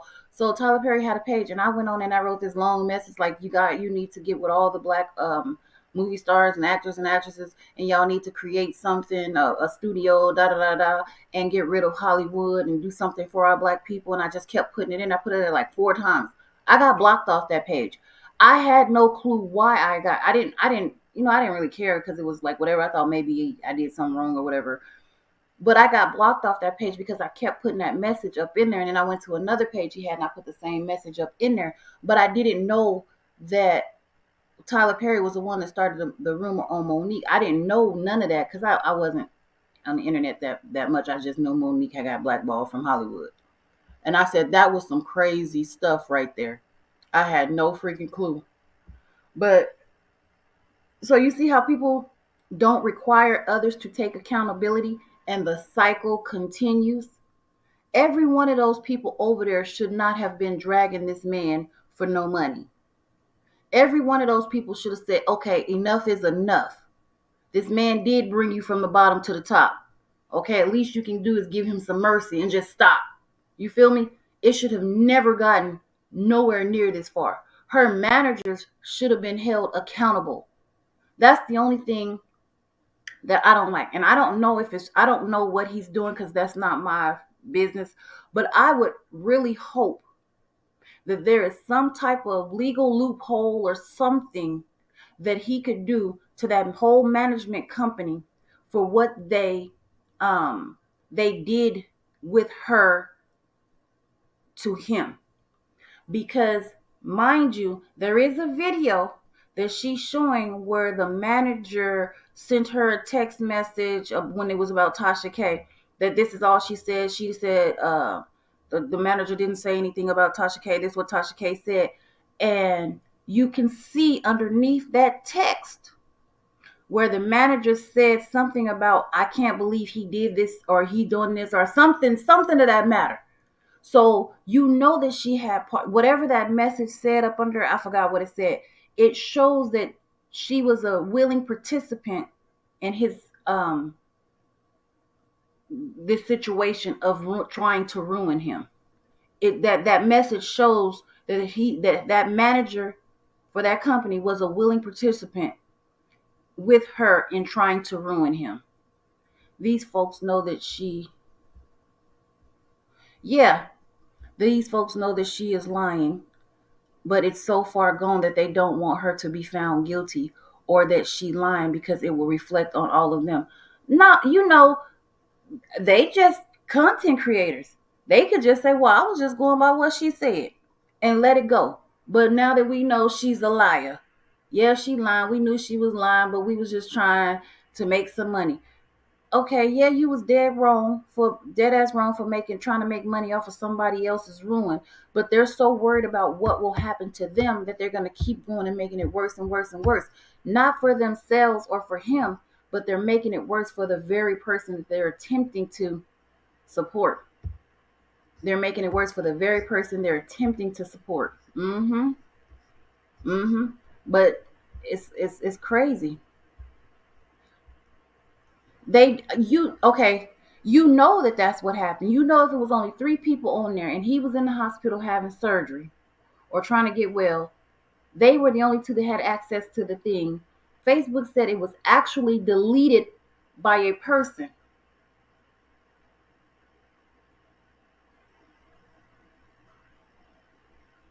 She already said she used to go in his phone, read his messages every single night. The message up under that Tasha K thread, when she heard she was talking to Tasha K, the manager was talking to Tasha K and relaying the messages to her. The message from her manager up under there clearly shows that the manager was part of this whole thing. It showed, I can't remember what that message said for the life of me, but it really let you know that she knew everything that was going on. She kind of was probably angry with him as well. So she knew exactly what it was. That message alone and her saying that this is who it was from is more than enough. It's more than enough. But again, I don't know what's going on with their business. I don't know, but I would really hope that he is doing something against that situation too, because you're my manager. You're supposed to be helping me build. Why would you take another one of your clients, first of all, which is a conflict of interest, and try to ruin me and destroy me? She was in his Facebook account the same way she controlled the new boyfriend Facebook. Exactly. That's why when they got mad at first, you check this out. You remember when she first got mad at him, his Facebook page disappeared. But she made it come back up because I think she thought about it. Oh snap! I'm making his disappear. They're gonna connect the two together. They're gonna say that I did him like I did him. So his came back up. Remember that? But I also, yeah, that's why she let that one come back up and she ain't knocked it off no more since then. And she's not. Or he got smart enough to say, oh no, you're not finna do me like you did him. I'm finna remove you. Hopefully he was smart enough to say, I'm gonna remove you. Give me my information or something. If he wasn't, that's him. Way. Because when But you, I think he did because you had to get report that. somehow, because when you're telling people these are lies, Yes. nobody is believing Monique. So now, even though you have him record his Robert, voice, and that's him, and he's saying he made it up, now it's no longer, oh man, I can't believe he lied on Mo. Mo, why'd you record it? nobody's believing Robert. They know that's her voice and they hear her admitting this, but nobody's saying, oh girl, I can't believe you lied on Rob. I can't believe you did this to Rob. What the hell is going on?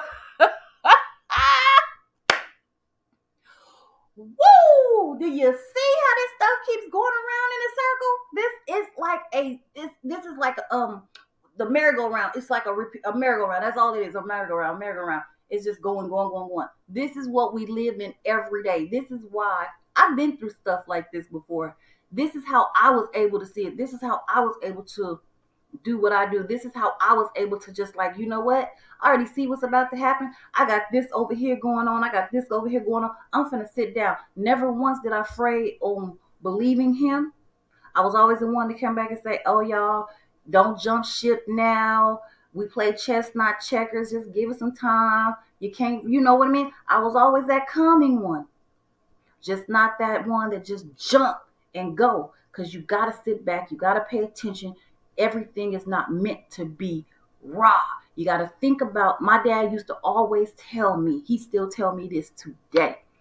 Think about what you say before you say it, as well as think about what you do before you do. And I always tell my kids, everything you do has a consequence, whether it's a good consequence or a bad consequence. I'm not even talking about the reactions that come before the consequence. You know what I mean? We already know it's a reaction. Because if I do like this, my hand gonna flip. But everything you do has a consequence. Sometimes it's good, sometimes it's bad. Don't even worry about the reaction. You got to think about the consequences. So I taught my kids to think past the reaction. You feel me? Think past the reaction because the reactions are immediate. You need to think about the consequences, which is what's coming along. And that's what I was brought up on, and that's what I taught my kids on. Yes, ma'am. These people, that's why I said we got to stop raising monsters and start back raising our children. That's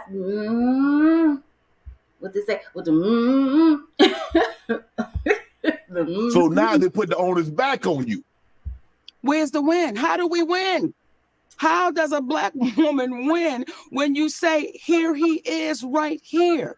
And I look to the community and say, how long do we allow us to keep being exploited, used up, taken advantage of? And because we think somebody can give us an opportunity, we just say, shh, I'm not going to say nothing.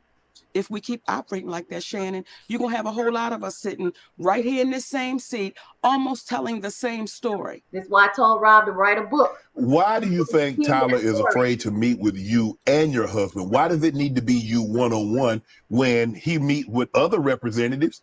This is why they their client. From her husband. What is it about you that he feels it needs to be just you and he? Does he think your husband is some kind of negative influence on you? He thinks the husband is saying things that Monique probably wouldn't say if I just had an opportunity to talk to her one-on-one. What do you think that is?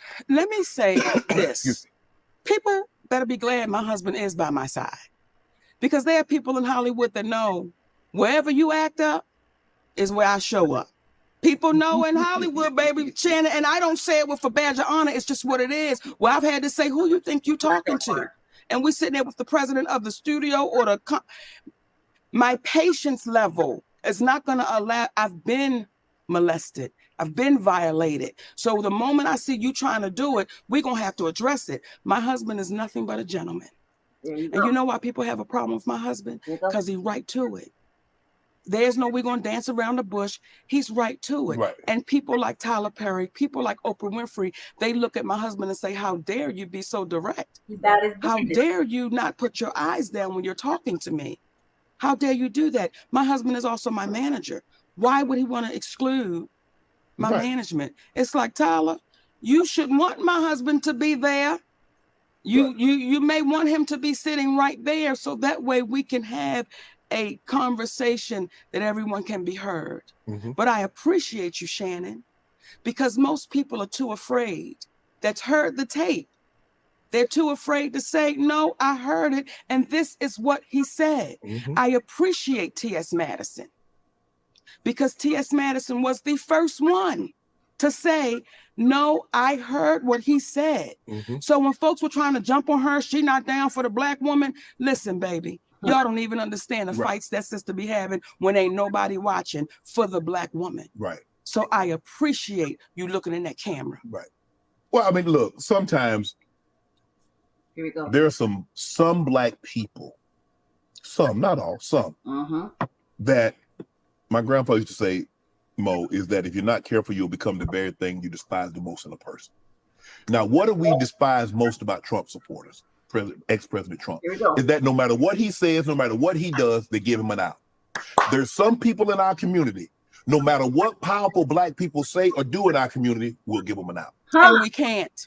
And we become the very thing we despise the most. What we despise most about President Trump's, ex-President Trump supporters is that no matter what he does or says, it's okay. We can't do that. We can't. If somebody's wrong, like you said, Mo, if somebody's wrong, we have to be man or woman enough to say they're wrong, regardless of what comes along with that. They don't know. They don't understand what them saying, I'm sorry, will mean for them. See, when I read because that's not for you. And I'm sorry, it's not for the person that you offended. It's for you. Because currently you're in hostage, your feelings, because you have to live with that. You've got to live with that. What you've done. So when you see a woman say, me turning 70, I'm so happy because I've never hurt anyone. Stop it. That's a lie. Me telling 31, 32. Because there's a black woman that has been calling your name for over a decade that you seem to want to make go away. And I know I'm not the only one. Would you sit, if Oprah called Mo today, would you sit down and have a conversation with her? Let me tell you what I'll do if Oprah called me today, Shannon Sharp. We will sit down and have a conversation with Oprah Winfrey. We will sit down and have a conversation with Tyler Perry. We will sit down and have a conversation with the presidents of Lionsgate. We will sit down and have a conversation with anyone that is, I'm going to say, brave enough to sit down and have a conversation. But what happens is within seconds, if Tyler Perry was to sit right here, you would say, man, I heard you. What you trying to tell me about this sister? Within seconds, Oprah Winfrey would know that people would say, hold up. See, when I speak about Oprah Winfrey, and let me be clear, I love that sister because she's our sister. She just got to come back across the street. We got the light on. When I speak about Oprah Winfrey, I speak about that woman because she's spoken about me. And when you begin to speak about me privately, I'm going to speak about you publicly. You've been unfair. You've been unjust. I told you. And you watched a black woman be thrown under the bus, and you said nothing.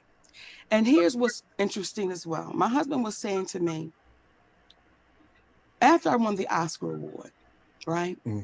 And she had the people come, check this out, you know, to talk to the Oscar winners. And I go on the stage and I talk to the Oscar winners. Well, when we go to a commercial, I know I cracked up about this. Watch this. And I say this humbly, as my husband was telling me. He said, Mama, they wasn't screaming Oprah. They were screaming Monique. Right? So much so, I had to say, y'all gonna shut that shit up now. We get ready to go back on the air. We having fun, right? He said, but I watched Oprah. He said, and I watched her almost turning her seat like they screaming her name. Now, some people will say, oh, Monique, you're reaching. Well, let me tell you what then happens. The movie The Butler, that movie was offered to me. Lee Daniels came out and said, I did offer Monique the butler. But as he said to me, he said, Mo, at the time I didn't have no power and I didn't have no money. So when Oprah said she wanted it, so who played the lead role in The Butler? Oprah Winfrey.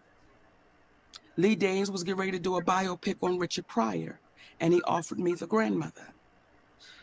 Who then calls Lee Daniels and says, I want to be the grandmother. So as you're looking at me, it's the same way I'm looking at that sister. And I'm saying, why don't we sit down and have a conversation? Because the way things could look, it may not be that way, but just the way things look, Oprah. Now you make just the way you would have my family on your show, Oprah. One might say, Mo, well, I mean, if the role, if they're looking for a black, Big, go ahead and say it. Shannon's so careful with his words. He want to say fat black woman. If the role looking for a fat black woman, Mo, but he was like, you know, but I want to keep my podcast, Mo. Y'all ain't finna cancel me. This why we love you, Uncle Shay Shay, because we want you to say it, a fat black woman. Now, me and Oprah fit the damn description, Shay. Fat black.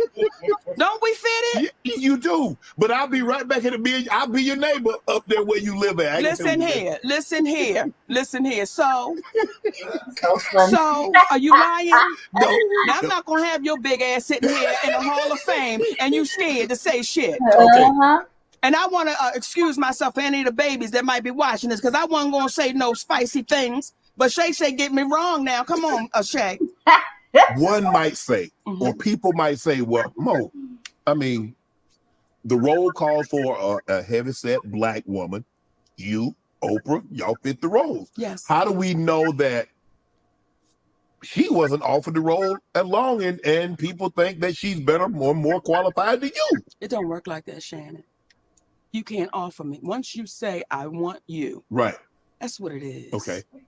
Yeah. But I don't have the money to fund a production. Right. I don't have the connections to go to the studio and say, listen, I want to do this movie. She does.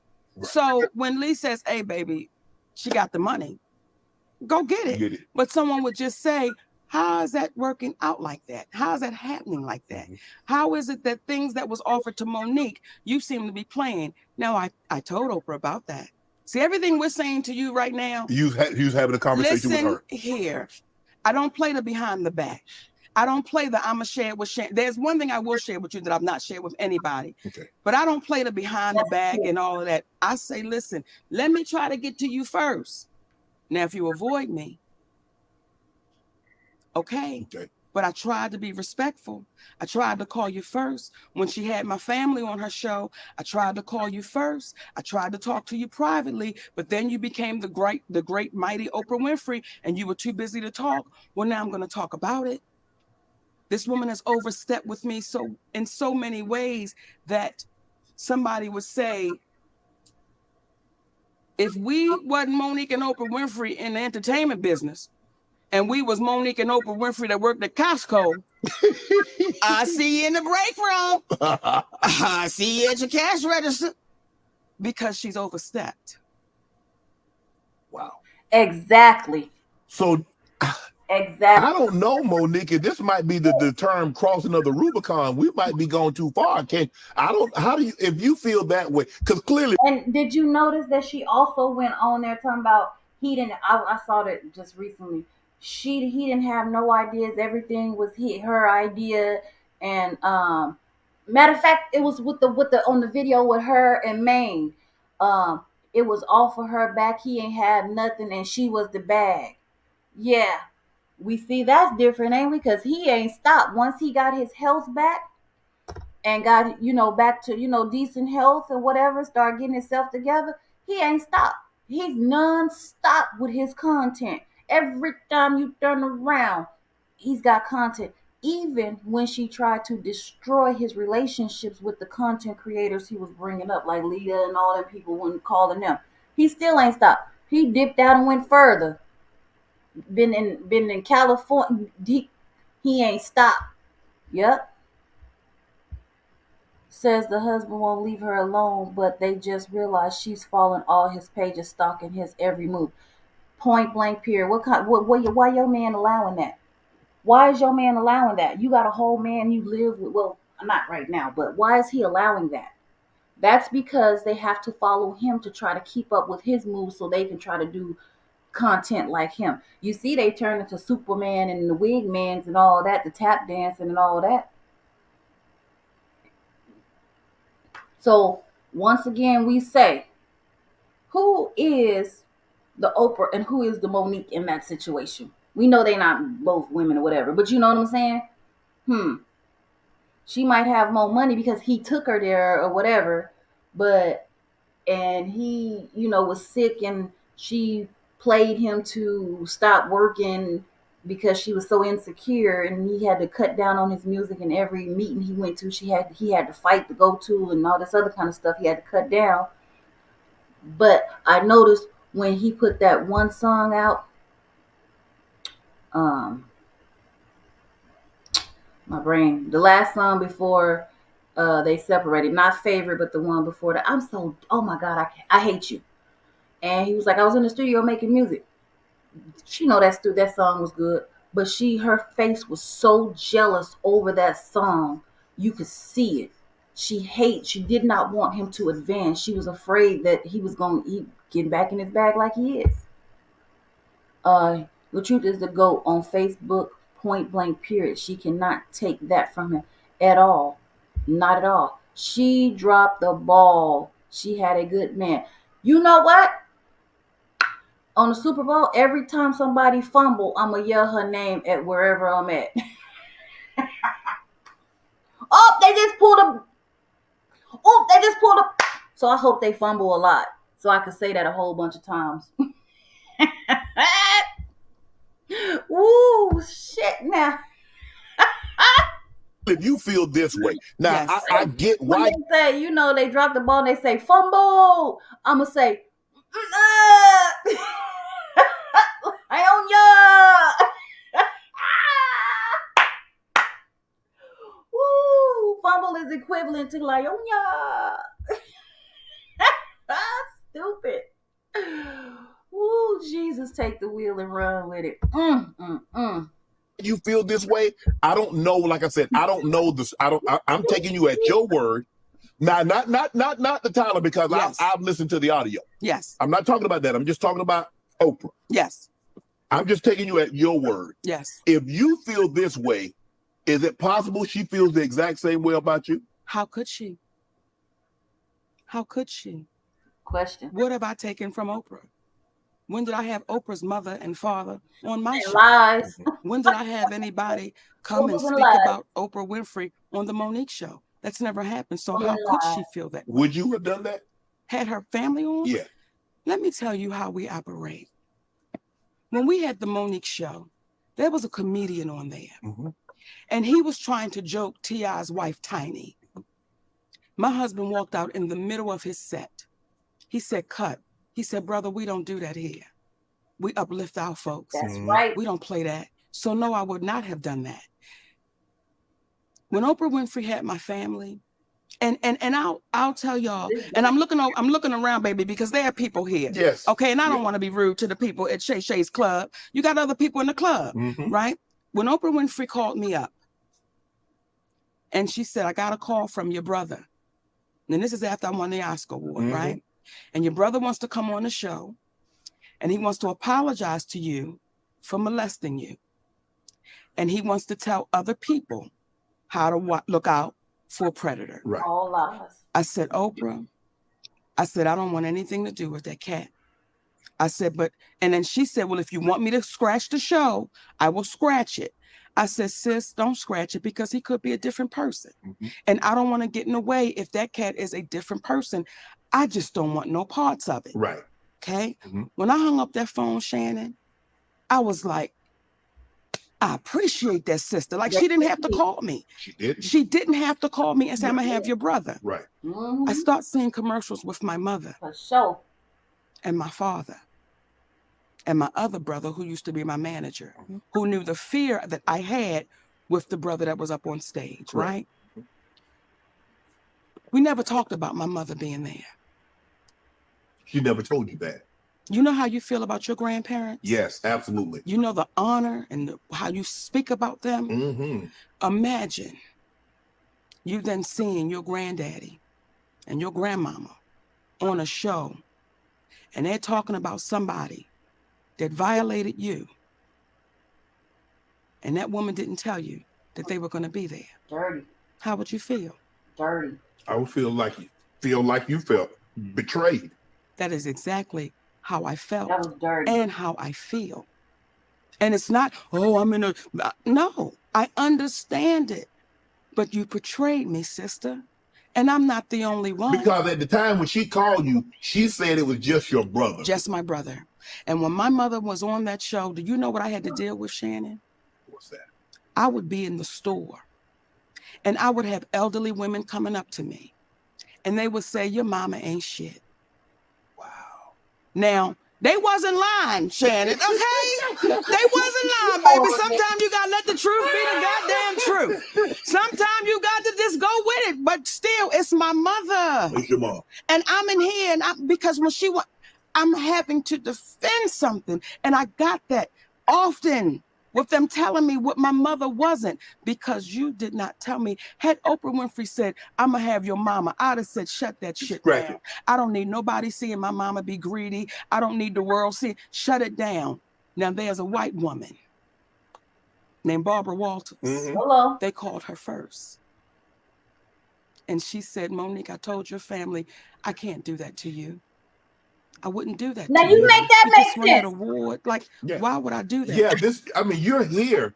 Why would I bring something that I know that you don't want to talk about? You lived it. Why do I need to replay it again? That makes sense. She said her family called Barbara Walters, which was a white woman, first. And Barbara Walters told them, no, but our own kind lives to destroy us and hurt us. Baby, we are our own. Your camera right there. I was trying to. I know, baby, but ask her. See, this is where it gets juicy, right? Yeah. Because you're saying the right things, but you're asking me questions that I can't answer. Right. I can't answer why Oprah Winfrey did what Oprah Winfrey did. Yeah. Only Oprah Winfrey can answer for her actions. Yes. So again, stop being scared. No, I wouldn't. Yes. I knew that would get up, Mary. I knew that would pop her back in, baby. I knew that would get up a Shay. But even this show, I have a producer and I give him a lot of leeway. But I've had people reach out and say, well, a family member said something and I want to come on your show and refute it. That ain't what we do here. Right. It's like, it ain't gonna happen. It's almost, you don't cross that barrier. We don't do the family thing. You don't do the family thing. And I'm gonna bring this up. I wasn't gonna do it, but damn it, this seat. You might want to have another Look, this seat make you go, truth. Tell it. No, tell the damn truth. God damn it, tell the truth. Because family is sacred. It's supposed to be, and we don't cross the line with family. Mm-hmm. And people begin to get comfortable to jump on the Monique bandwagon of Monique doing things wrong, and she doing this and she doing that. And there's a brother named D.L. Hughley. Yeah. And until he take accountability, I won't let it go. Because what would you get ready to say? I was gonna say, what did DL do?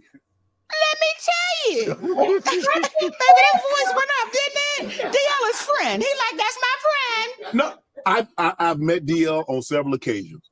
I don't know DL like that. Okay. Do I know DL say like I know an earthquake? No. Do I know since I've interviewed Kat, had several conversations with him, do I know DL on that level? No. Right. See, when we say family is sacred, right? Family is sacred. And we know that you don't cross the line when it comes to family. Correct. Right? I do DL's radio show. Yes. DL Hughley is not there. His team is there. And Shannon, we having a great time. I mean, baby, we having a great time. We going forward, back and forth. When we get to the end of the show, they say, Monique, you want to play a game? Well, I want to play. I said, sure, sugar. Let's play a game. And it's a game called Would You Rather. Oh. Okay? Now, Monique, you should have said, I'm too old for this game. Wait a minute. We're having fun, baby. Right? We having a good time, Shannon. Okay. It's the sister there and there's two other guys. We're having a great time. It's a beautiful Black unity cookout. We're having a good time. Okay. Would you say your wife was your family? Is that considered family? Yeah. So your husband is considered family, right? Absolutely. Okay. So here we go. They said, Monique, we want to play a game of Would You Rather. Let's go. Would you rather your husband sleep with Lee Daniels with a condom or Corinne Steffens without one? Really, Monique? Now, as y'all are watching right now who haven't heard this story, y'all going, they doing the same thing in the studio. They going, okay. That is exactly what happened. Her life now, will never be like she I said to the team, never be that wonderful. How does that uplift our community? Never find love like that again. I said, sister, and her name is Jasmine. How could you ask another sister that? Hold on. But she will never find love like that again. And the part that hurts the most, I'm going to tell you the part that's going to hurt her the most. That she once had it, and due to her own greed and love of fame, for lack of a better phrase, term, word, she lost it. She tried to destroy it. It could have been saved, and she still didn't. That's what's going to eat her up the most. That's what's going to have her going cuckoo here. Trust me. Plan, I said, tell me the joke in that, because I don't know what you're insinuating.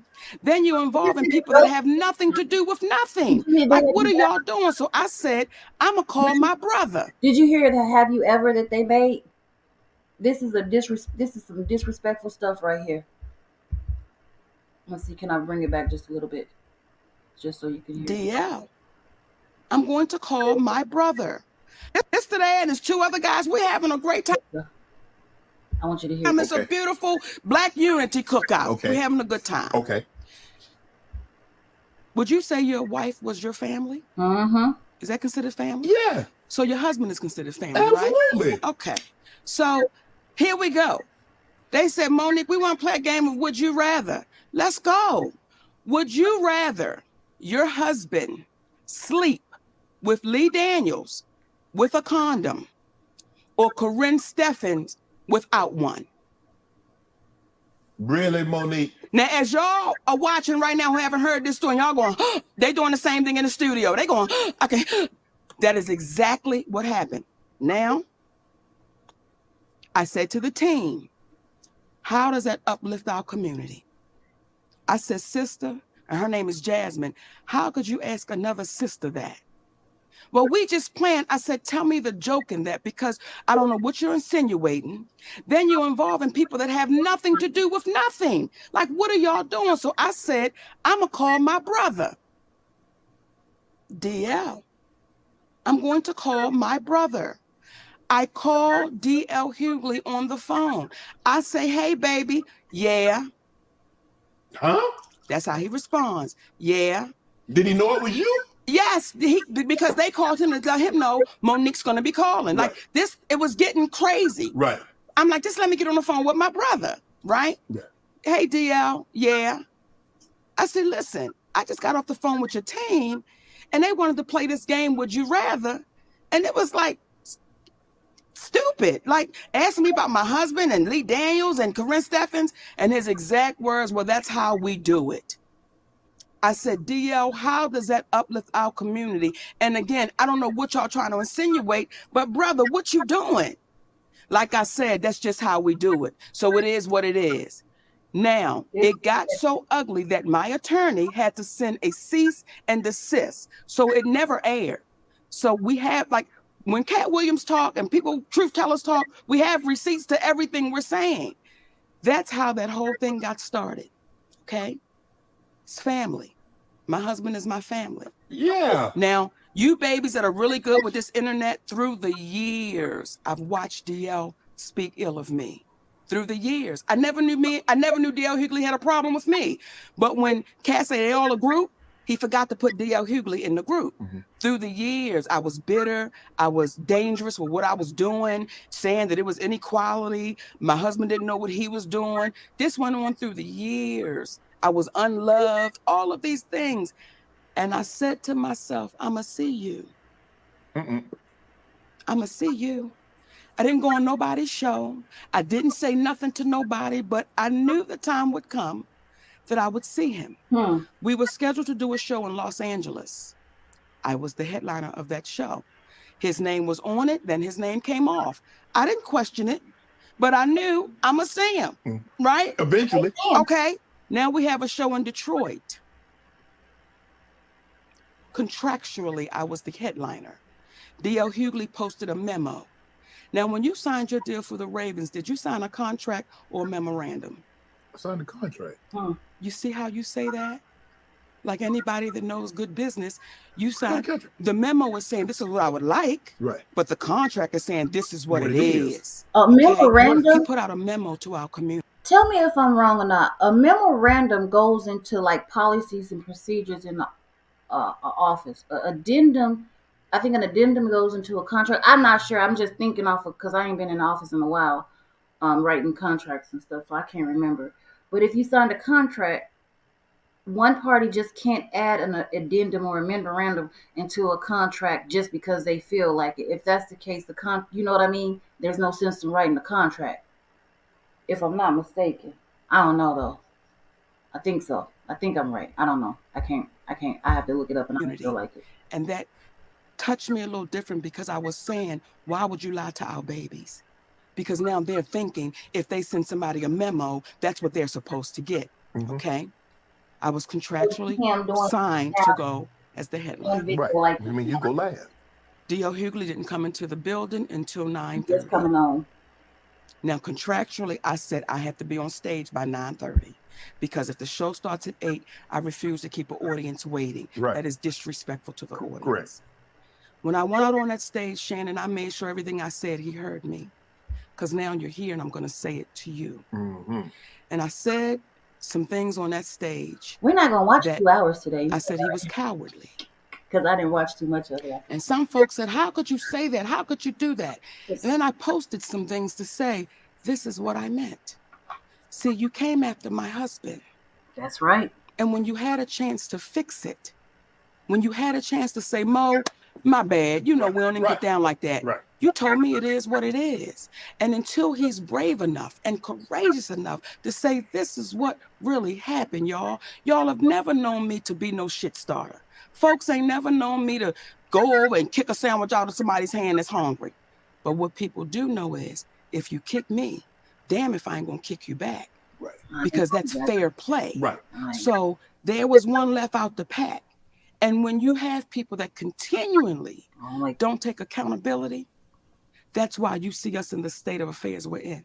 That's the truth. I'm a firm believer, Mo, that everybody don't play the same. That's the truth. And someone once told me, what is joke to you is death to someone else.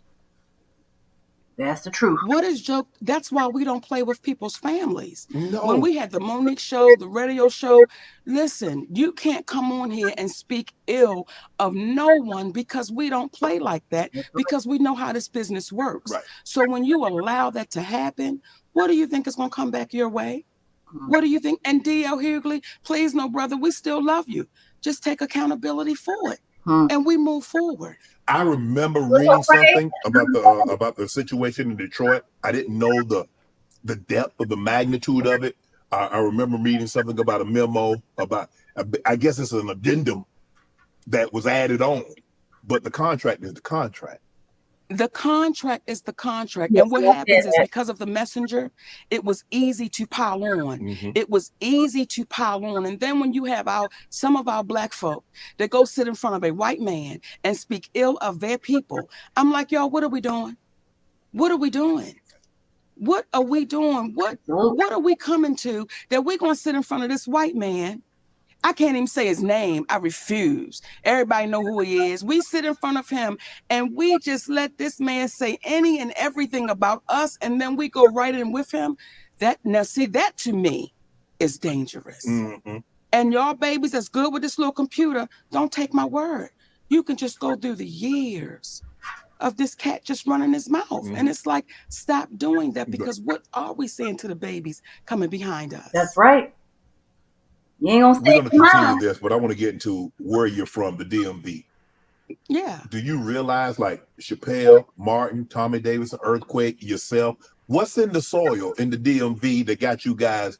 I mean, you've done television, stand up. All these guys have done television and stand up and are great at it. When you look at like Chappelle walked away like, You finna talk about Dave Chappelle for a little bit. Do you? I was checking to see. Do you want to see what D Ham got going on? Want me to bring him up here real quick for a minute, hot minute?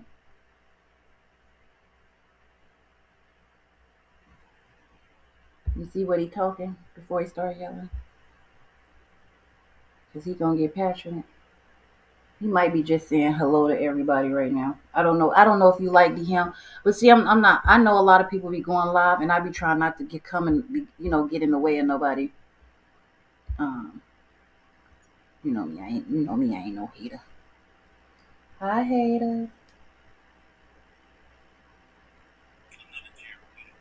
Oh, he bringing his daughter on right now, so we ain't gonna worry about it.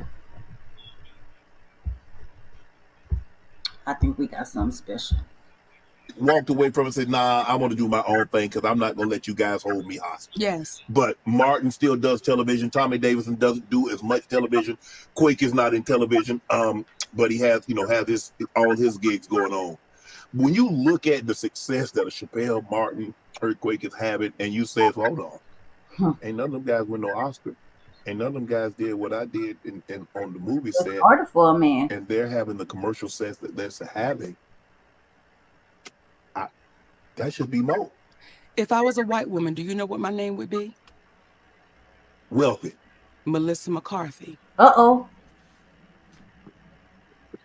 Oh, my goodness. If I was a white woman, my name would be Melissa McCarthy. Same track record. 5-year sitcom and syndication. Same track record. The opportunities are not the same. So when you have, and as you read all of those things off, and you say, wait a minute, Mo, none of them have this, none of them have that. We get judged by a different stick. We get judged by a different stick. And then when I had people judging me, I'm like, you judging me by your yardstick. You've not done what I've done. And I say that humbly. You've not had the accomplishments that I had. Right. When I heard Brother D.L. Hughley say, with that Netflix special, I just accepted anything, whatever they gave me. These are not my words, they're his. Right. Well, that's how you do business. I'm not mad at you accepting anything. Right. Why are you mad at me saying I won't accept anything? Right. That's the difference. It's like, people were judging me. I was hearing people, Shannon, okay, I didn't know we had so many tender people in our group. Yeah. I didn't know we had so many tender love. Got so many. I didn't know we had so many tender people, and I wouldn't want to be on the front line with these tender people where it's like, oh, I can't believe you said that. I can't. But it's what I said the truth. It's what I said the truth. No, I didn't put no sugar on it. Right. It was shit. Right. So many tender. And I didn't try to make it taste good. We got to stop running away from what is real, and we run into fantasy. And that's how come we keep staying where we sit. Mo, before you became Monique that everybody has seen over the last 2-3 decades, what were some of the jobs that you had that you like, man, this ain't for me? I mean, this is just a holdover. It's just a bridge. Every job I had, baby, it was special. Was it? Every job I had, baby. You were the best at it. Let me tell you something. I worked at the drive-thru in Popeyes. I worked in the drive-thru in Popeyes, and that was my microphone. Every time somebody came to that window, I was on stage. Welcome to Popeyes. My name is Monique. What would you like today? And they would say, hey, Monique, I'm Shannon. Hey, Shannon, how you doing, baby? What's your order? And you give me your order. And then I say, would you like a hot apple pie with that, Shannon? You say, you know what, Monique, I sure would. Come on around here, baby. Let me see you. You're the oversoulder. Listen here, Popeyes, where my damn money? Because I was a seller, baby. If you wanted a 2-piece, I gave you 4. You wasn't going to lose no weight coming through my damn window, Shannon. That's why I ain't lost no damn weight. What I sold, I ate. If you got 2 pieces, I ate 2 of them. Welcome to Popeyes. Hey, baby, come on now. So that was your microphone. That was the beginning of Monique because you was owning. Did you know that's what you were doing? What I knew I was doing was walking in my dream. The microphone said it's possible. When I stood in my bathroom mirror and I wrapped the towel around me, and it didn't go all the way. I wasn't devastated. Okay, I don't know if they just didn't have enough money to buy me a whole damn towel, but I would still stand there, and that was my gown. Right. And I would pick up that brush and I would say, I would like to thank. So I've always seen it. Did you always know that was Oscar always in the back of your mind? Did you always? Oscar was never in my mind. You just wanted to be in TV? You wanted to be in show business? What aspect did you want to do? I wanted to be famous. I loved what it looked like with people being famous. I didn't know to say, I want to be wealthy with the fame. Right. I didn't know to be specific to ask for it, but I wanted to be famous. Who did you know that looked like Monique that was famous? Oprah Winfrey. See? So do you see how far this relationship goes? Mm-hmm. That's who I knew that looked like me. See, when people always ask me about the Oscar, right? But no one ever asked me about the Image Award. No one ever said to me, what did it feel like when they called your name for the NAACP Image Award? And they were people that looked like me, right, because we put so much weight on that award that it's such an honor, and it's an honor for any award. Right. Not just that one, but as a little girl, I never watched the Oscars because nobody looked like me winning. Period. So I was like, this is not for me, but when I watched the Image Award, baby, those people look like me. Right. The BET Awards, those people look like me. Mm-hmm. So I was honored the first time they called my name for an Image Award. When I tell you, Shannon, that night, baby, when they called this little fat girl name from Baltimore and the award goes to Monique, well, listen here. I got so good with them calling my name, and this is what had to humble me. You will get humbled, baby, when you just think they get ready to call your name. I had won it like 3 years in a row. This the 4th year. Uh-oh. Anyway, call my name again, Jay. Let me situate myself in my chair. Right? Do I look good? So here come the category. Okay. Hey, baby. The best actress in a sitcom. They named me, Tisha Campbell, and I cannot remember the other sisters, right? I know they get ready to say, and the award goes to Monique. So I got to, because I'm a big girl, you got to scoot up. Yeah. So you can be ready to push up, right? So I scoots up and get my gown together. And the winner is Tisha Campbell. I said, all right, girl, go on and get that. That humbled my ass and sat right back down. But it was never the Oscar for me, baby. Right. It was never the Oscar for me. So how did stand-up happen? Stand-up happened on a dare. My brother came home one day and said he went down to the comedy club to do open mic night. Mm-hmm. And he did so bad. He said they was booing me, but I was 6 beers in, so I thought the booze was applause. So my boy had to say, man, nah, bro, this is stinking, right? So we cleaning out the pool. And he says, I said, if I was there, I would have said, and that was 30 minutes of what I would have said. Then he said, I dare you to go down next Wednesday and do open mic night. It was a club called Burke's in Baltimore. Mm-hmm. I went down that next Wednesday, Shannon, and I got a standing ovation. And from that moment to this moment. Were you hooked? I was. It is nothing like, and I'm sure you can appreciate and understand when you walk out on that football field, mm-hmm, and you walk and you smell it and you walking into it and that little boy in you says, I'm here. Mm-hmm. I'm still there. That little girl in me is still saying, I'm here, but I'm a grown woman. Right. And I'm saying, now that I'm here, you got to pay for it fairly. If not, I'm good. I just have to walk away. How different is that Monique? Not just in age, yes, but how different is that Monique to the one that's sitting right on this couch? Oh, she grew up. That one was naive. Were you ever naive? Yes. When you first come to Hollywood, Shannon, and I got a show called The Parkers. After I was in Hollywood less than 90 days. Wow. 90 days. And you have agents and you have managers and you have attorneys, right? and they're telling you all the good things. And everybody always said to me, you want to get the syndication. Yes. You want to get the syndication. Once you get the syndication, you work because you want to work. Right. Right? So syndication is what, 5 years, 100 episodes? Syndication is 100 episodes. Okay. Right? So that's all I knew. I didn't know to ask to be an executive producer of my own image. Oh, and nobody told me. I didn't know to ask for that. I didn't know to ask for after the 3rd year of being on a successful sitcom that you could say, I now need a bonus. I didn't know to even negotiate that, and no one told me to negotiate that. They're definitely not going to tell you. All they kept saying is, when you get the syndication, when you get the syndication, when you get the syndication. Well, 3 years in, the Parkers was in syndication. Now, no one told me that.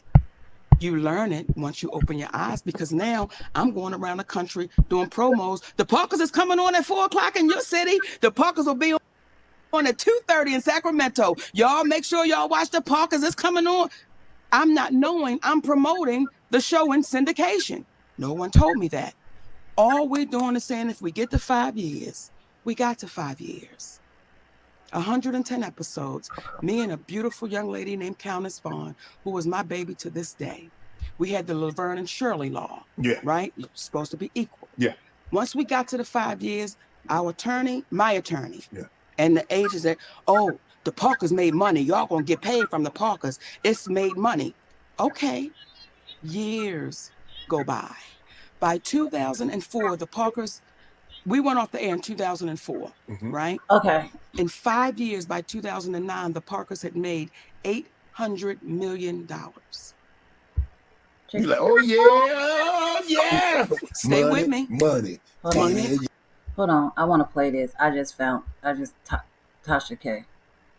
I'm not going to share my screen 100%, but I gotta present this because we was just talking about this.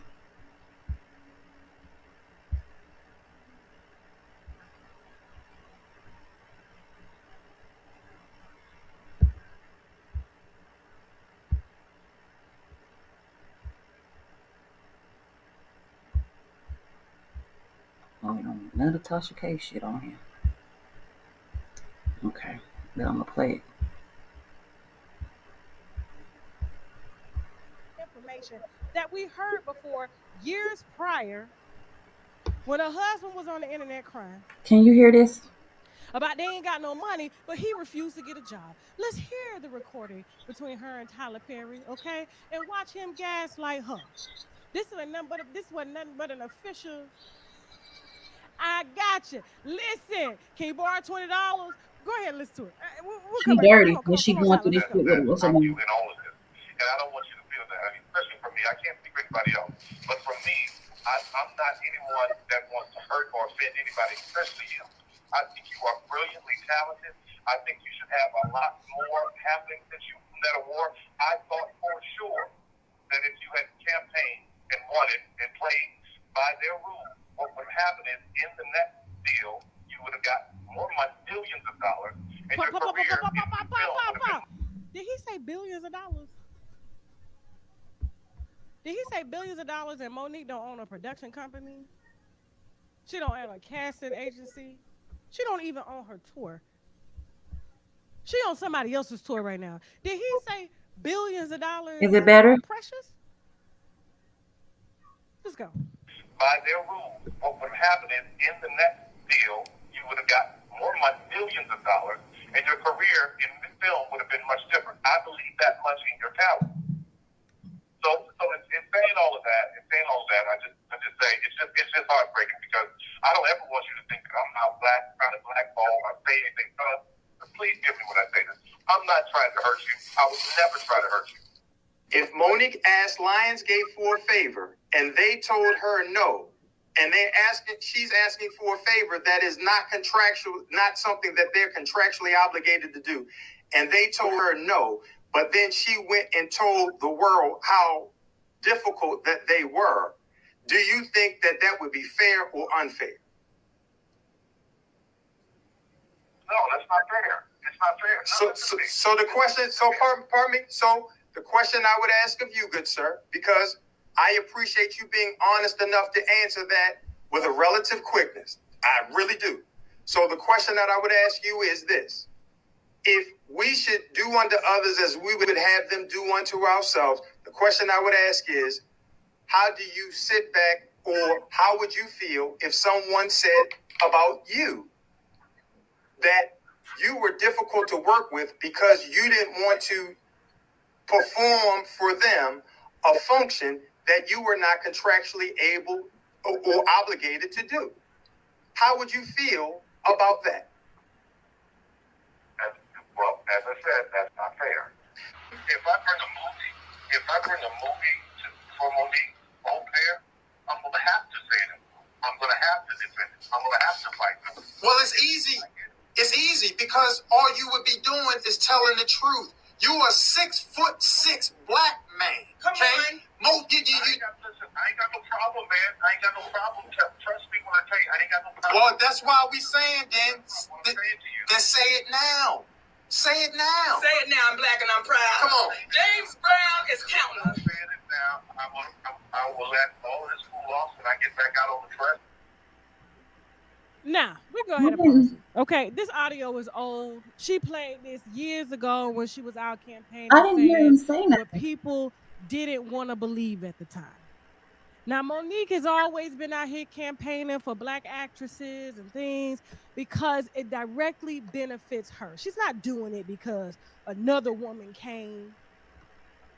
Hold on. I didn't hear him say he spread the rumor. Did you? Or she didn't play the whole video. I didn't hear. I was just looking it up, and that's what I came across. But I didn't hear him say he spread the rumor on her. Did you hear it, or am I tripping?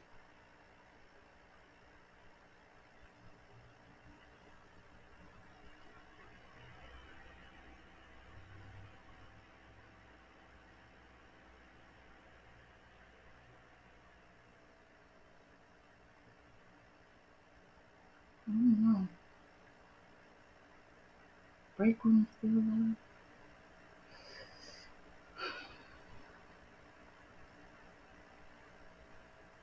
Yeah, I didn't hear that. That wasn't the video that I was looking for. I thought she had the video of him telling her he spread the rumor. That's all I want to see.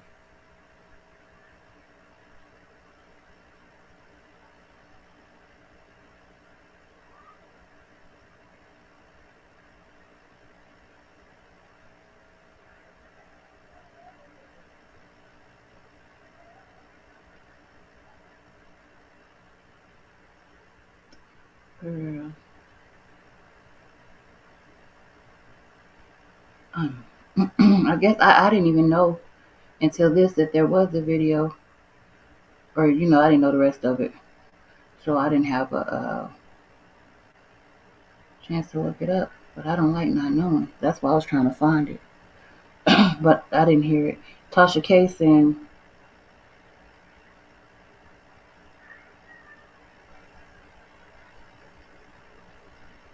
she's not gonna play more of it. Tasha K saying she wrong. She's against it. Yeah, Tasha K was against it. That's why I didn't want to play that much of her video.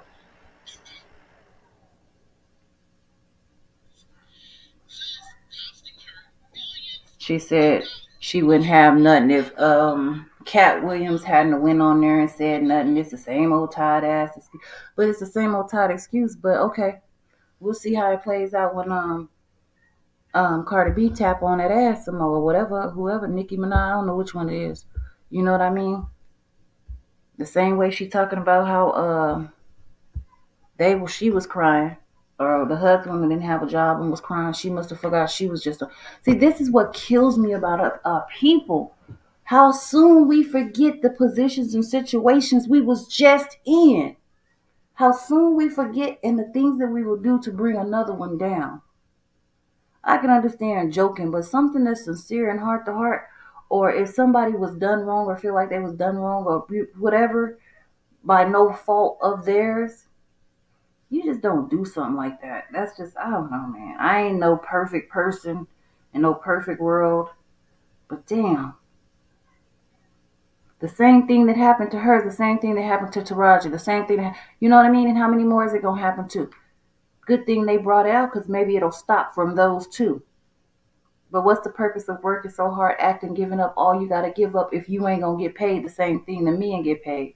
These men get, man, look at here. Tasha K, he should. I hope he win. Yeah, man, this shit ain't. What the hell? Oh, what is? Oh, I thought that said somebody's name on my thing. I was like, no. Oh,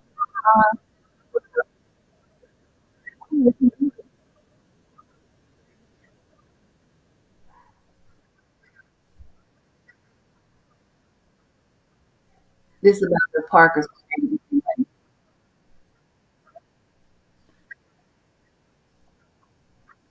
They still playing it because I watch it.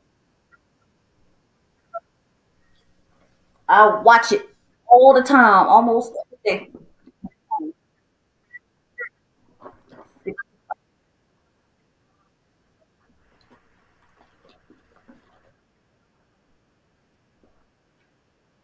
100,800,000. Only 50. That's a lot of money, though. I need to go get that acting job. I think I can act. What about you? Let's go. Let's go. I'm going to Hollywood, y'all. On her first year, too. I'm on my way to Hollywood.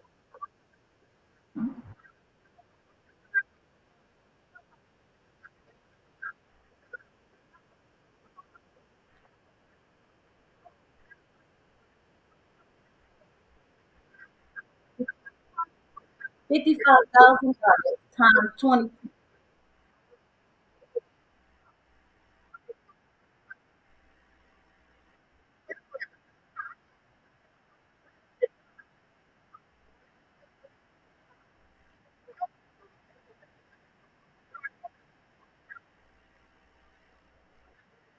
That's over $1 million. They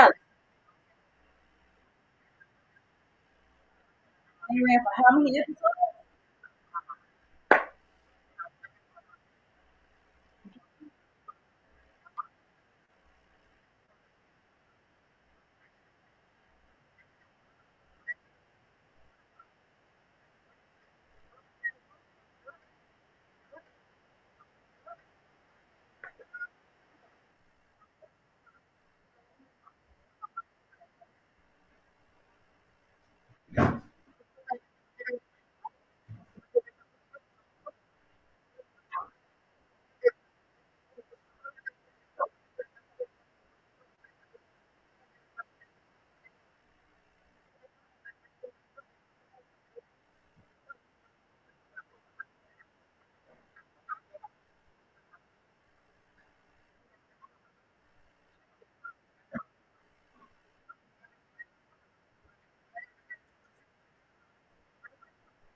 $24 million.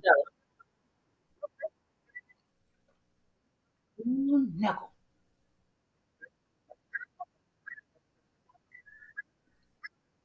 36.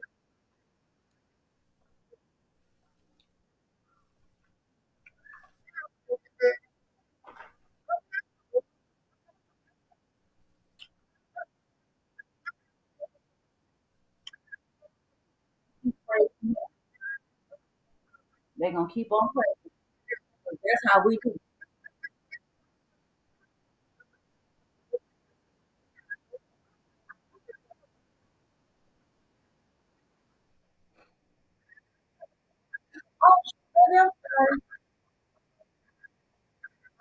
I'm so sorry. I'm talking. Hold on.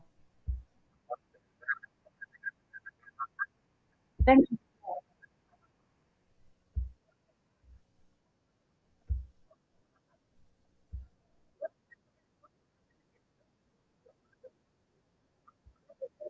Do that, Shannon.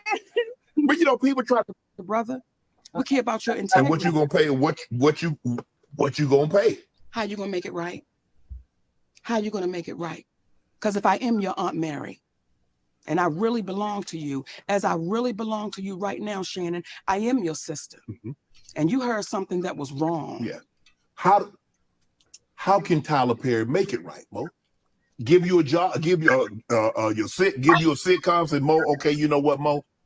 Sitcom, you're gonna be the executive producer. I'm gonna be a co-executive producer. You're gonna do the sitcom. If somebody cost you, Shannon Sharp, millions of dollars, yeah, do you want to be compensated for what they cost you for a lie and a rumor? Yeah. So at that time, I was making roughly between $2 and $3 million a year. Right. I sat in that for over a decade, like 12 years. Right. You do the math. Over a lie that he admitted that he told. Not something I'm making up. You admitted that, brother. It's muffled. How do you make that right? I'm sure you got lawyers. Have you had a conversation? Well, what happens is when you take somebody at their word, time. Okay. Time. We don't need to go to no lawyers, Tyler. Oh, yes. You know what you did. Just make it right. And if he doesn't make it right, what will our community do? What will our community say? Because today it's me, tomorrow it's you. Then what? Yeah. We've got to hold him accountable. What Cat say? You got to tell Tyler Perry, come on now. You got to do it, Shannon. You got to tell him. You got to tell him. Turn it off the video. Mo, obviously, when you do stand-up, you go to a lot of different cities, a lot of different clubs. Yes. It's a lot of different promoters. Has everybody always been on the up and up with Monique, or did you try? Sometimes people try to take advantage. You're female. You're black. You're heavy. You're not gonna say that like Mr. from Color Purple. You're black. You're ugly. You're not gonna do that, Shannon. But you know, people would try to take advantage of anyone. Here you go. But seemingly like us, their team were willing to take more advantage of I've us. had to tell the promoters, call the police. Because either they're going to come get you or me. They trying to hold up on the money? Call the police. Because, and this was like $75. Can you imagine? $75, like, you know where we come from. Yeah. If somebody gets you for $25, that's a problem. Yeah, for sure. Imagine 25 million. Yeah. We've seen people lose their life for $25. For sure. Imagine somebody getting you for millions. How you supposed to feel? Would you let it go? Nah, hell no. Right. So when people say, Mo, just let it go. Yeah, but it's easy for people to say let it go when they haven't lost anything. Come on, baby. It's easy to say. Come on. But when you've lost, how do you? It's kind of like you know, hey, someone should just get over it. You can't tell somebody how to grieve, how long to grieve, because you're not the one that's hurting. They didn't do it to you. They didn't do it to you. It was done. And I will say this right now on your show. I still love y'all. We still love y'all. You love Mo, they make it right. My husband, okay, say that again because you love y'all Mo, y'all make it right. Yes, indeed. Okay, I'll fix him a pound cake. My husband would always say, Mama, we ain't calling nobody out. We're calling them up. And if we continue to call us up on our doings that are not right, we get better as a people. Right. Like we get better. Do you know why things were able to happen like they happened on The Color Purple? Why you think? Oh, you talk about the rebate. You talk about what? I'm talking about the 7th one. Yeah. The one that just came out. Right. Right. And that the 7th edition? It's like the musical with Fantasia and Taraji, right? Right, Okay, right. That one with all our beautiful sisters. Yes. You know why they're able to treat us like they treat us? How are you handpicked and you audition? Huh? No, if you handpicked, you don't audition. I want you to say that again, Shannon, because people don't understand how deep this goes. When I watched my sister say it was an honor to be handpicked, Right. then why ever would you audition? Yeah. And the moment, in my opinion, the moment she auditioned, they knew we got them. We can treat them any kind of way we want to treat them. We can do them any kind of way. But why would you want to? Why? Just because you can, that doesn't mean you should. But they did. But they did. How do you handpick me and then mistreat me? Yes. And then I got to send a letter to you about the mistreatment that you gave me. That's why they're able to get away with it. That's why when I do interviews, oftentimes, or these conversations, people are too afraid to even address it because they don't want to be caught up like, oh, I don't know. When you say, wait a minute, no, that's the truth. Right. I heard it. And I don't want my character to be on the line as I'm being a person sitting there asking people about their lives, right, and then not be able to stand in what I've heard. Right. That's why it made so much of it was important for us. It was important for us to get you that audio. I don't want you to take my word. Yeah. And anything I've said on this couch right now, that don't take my word. Ask those people. Ask those people. Right. And see what happens. And then maybe after this come out, they're gonna label me again. She's bitter. She's not loved. Yeah. You got 30, 40 million of my dollars. Yeah, I'm bitter. The average person gonna be bitter. Not bitter. Okay, I just want to look in your camera. Okay. And here's the thing. Because I got a king at home, I'm not bitter. There you go. I'm not bitter. You just want what's right. We just determined. Right. Not life is too good to be bitter. They mistake. But we're determined for you to take accountability. Right. That's all. Game Time is the fast and easy way to buy tickets for all sports, music, comedy, and theater events near you. And right now, all users gets 100. I can't stop it.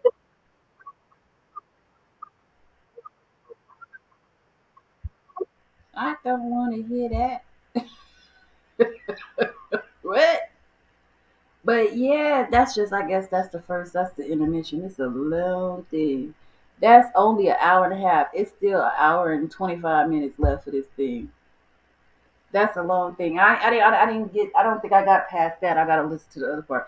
But, man, look at here. I'm still irritated by, Tasha K. I just heard her. She was just, She said Monique ain't doing this for nobody. Who she doing it for? She's just being nasty. She's a cold piece of work. But I ain't gonna talk about Tasha K because she got too many winos, and I don't like alcoholics.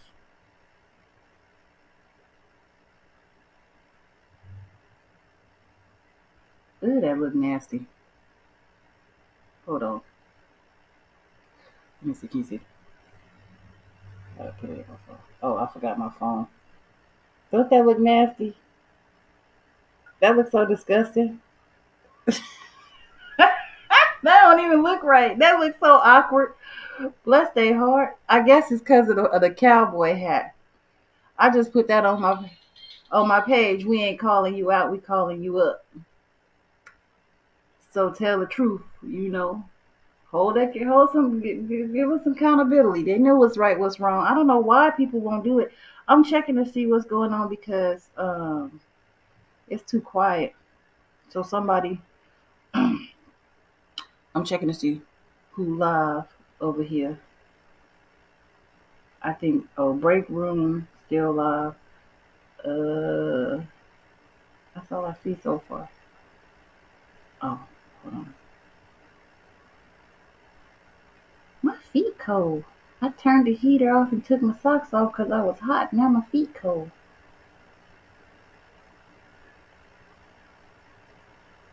Oh, mind your own business. Hold on. Hold on.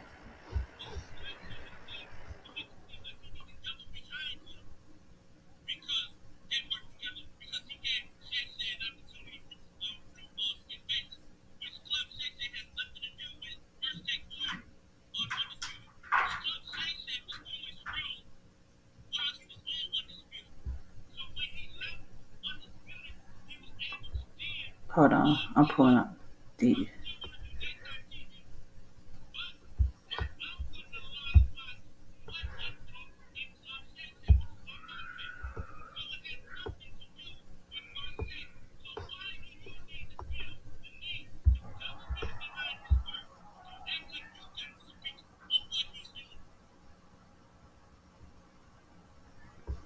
I'm looking up. I'm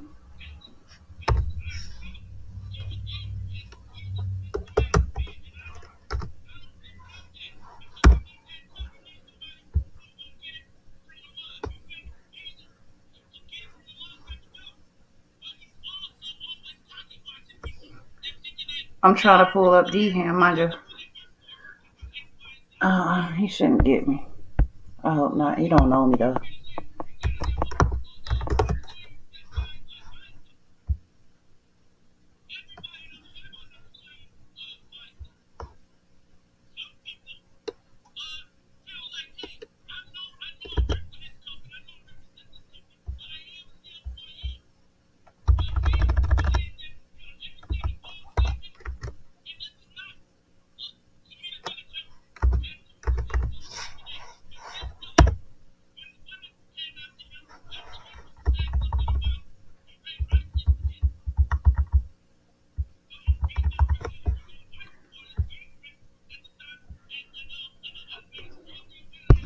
Oh shoot.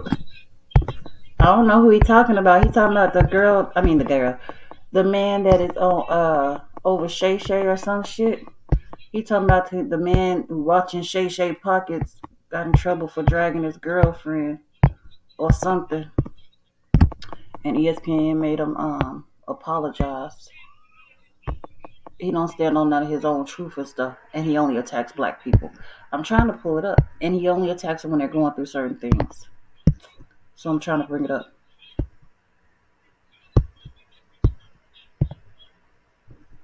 I'm trying to find it.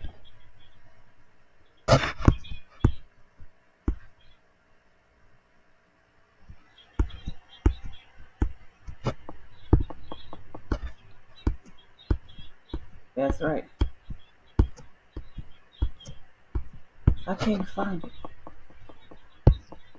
25 million, what she said, man. I can't find it. I'm trying to find it so I can pull it up on here. But this is not my YouTube page. This is just going on Google. I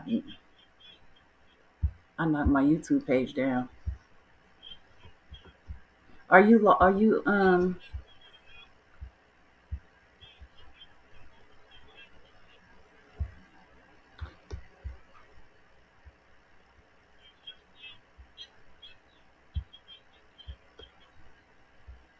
period.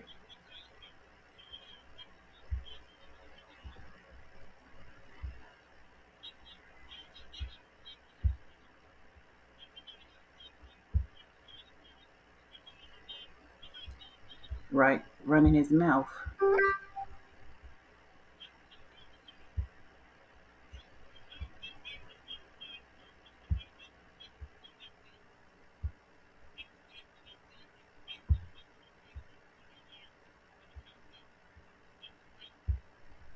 Sick. Bro, they finna get on the Hughley first. I'm trying to get to it. Hold on. Oh shit, I can't get to it. Oh, I'm trying. Hold on.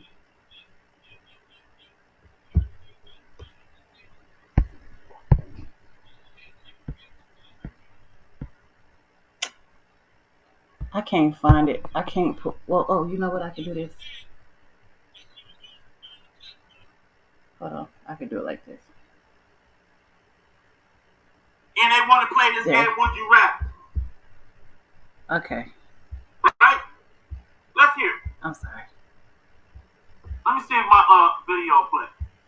Let's hear what this brother. Let's see what this brother has to say. Okay. I couldn't bring it up Like on Wendy my Williams screen. didn't go anywhere. She just got a weight set. And so Monique was on. Every time I see Monique these days, she's on doing some greasy ass video with her and her daddy complaining about something or working out. I don't know nobody that work out that much and gain weight unless every crunch you do got Captain in front of it. But apparently she goes on Club Shay Shay and tells the story about how she came on my radio show and I wasn't there at the time.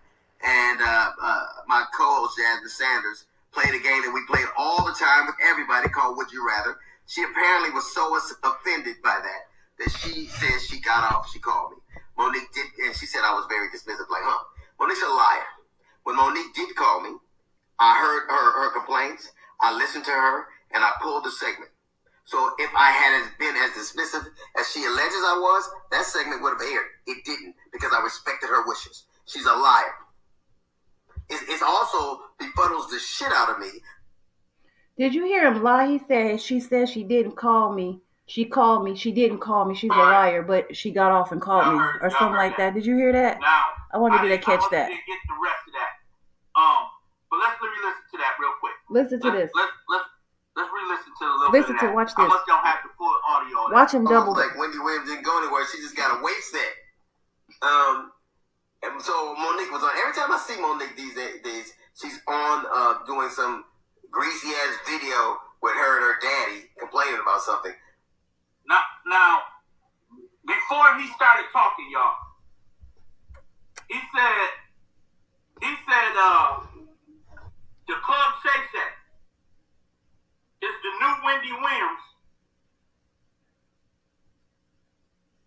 based on the fact that it just got a weight set. In other words, he's talking about Shannon Sharp's muscle, and he clearly took a shot at his platform. Called it Wendy Williams because it's messy. It ain't messy. This dude's show has not been messy. His kings of comedy been on that same platform. They've been on there. I seen where Steve Harvey was on there. It wasn't Wendy Williams then. It wasn't Wendy Williams then. So what? Why now? Because Cat Williams come through the door, say, "Oh, you let these brothers say whatever they wanted to say. Now this is my chance. Let me go ahead." He gave them the same liberty,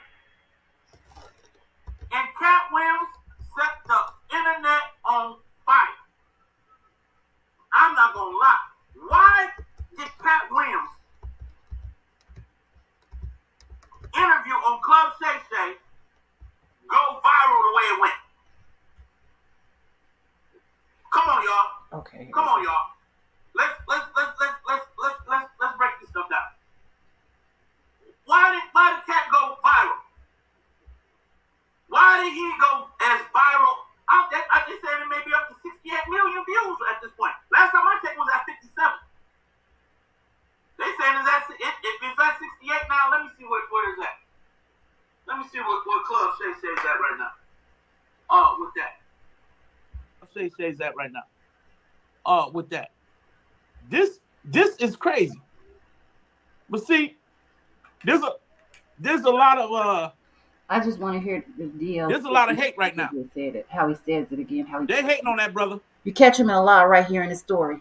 Watch. This how you listen to a liar. I won't. No, it's at 58 million.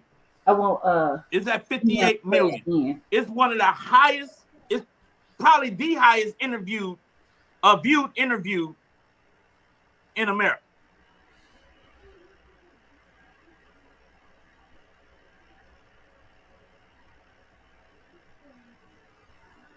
DDTV said he stated facts, and his personality is not the ordinary. Cat is a legend. Facts. This is what I'm saying, DDTV. This dude set the internet on fire, right? He came out. No, and I know why it's at 58 million views. Because it was him finally speaking truth about how Hollywood is being ran. Absolutely. How people are doing all these things to get their shot or to stay on top. It is a reason. It came from a man. It is a reason why we understand and why Cat went viral like that. These are some of the people that will not bow down to the demands of Hollywood. You understand what I'm saying? And you got these men putting on these dresses. We're gonna have to talk about this. We're gonna come back in DDTV. We're gonna come back and we're gonna talk about these dress wearing men. They putting on these dresses. This is now a ritual in Hollywood that you must wear a dress as a man. for whatever reason. Is it really? They think it's funny, and it's been. And look, I done laughed at a lot of the movies. I ain't gonna front. I've been on. I have been in tears watching. What's the one with Eddie Murphy, man? Me and my daughter. What is that movie we watched with Eddie Murphy? Y'all know what I'm talking about when he played the big woman. Norbit. It was Norbit. Oh, Ropecia. Norbit. Ropecia. We watched Norbit, man. It's hilarious. Y'all know Martin Lawrence is my favorite. Shanae is hilarious to me. Who else, man? Jamie Foxx, of course, Wanda, hilarious, right? The men now, granted, Jamie Foxx, Martin, and Eddie Murphy, they all gifted beyond the dress. What Cat was trying to pretty much bring us up on, and Dave Chappelle, was that they're trying to, thank you, white chicks. That's right, DDTV. White chicks. They're trying to let us know they're trying to emasculate the men in Hollywood. Yep. So although their comedic genius is beyond, it functions in multiple characters, what most men understood was it became a symbolism in Hollywood or of a ritual to emasculate the man to a place of demoting him in his masculinity. That's right. So, although you look at some of these legends wearing the dresses because they're automatically funny no matter what they do. You put a camera on, these jokers are just hilarious. But there are some that only get on a dress will get you to be able to do other things too. Right? This is just facts. Thank you, DDTV. My boy's rocking with me tonight.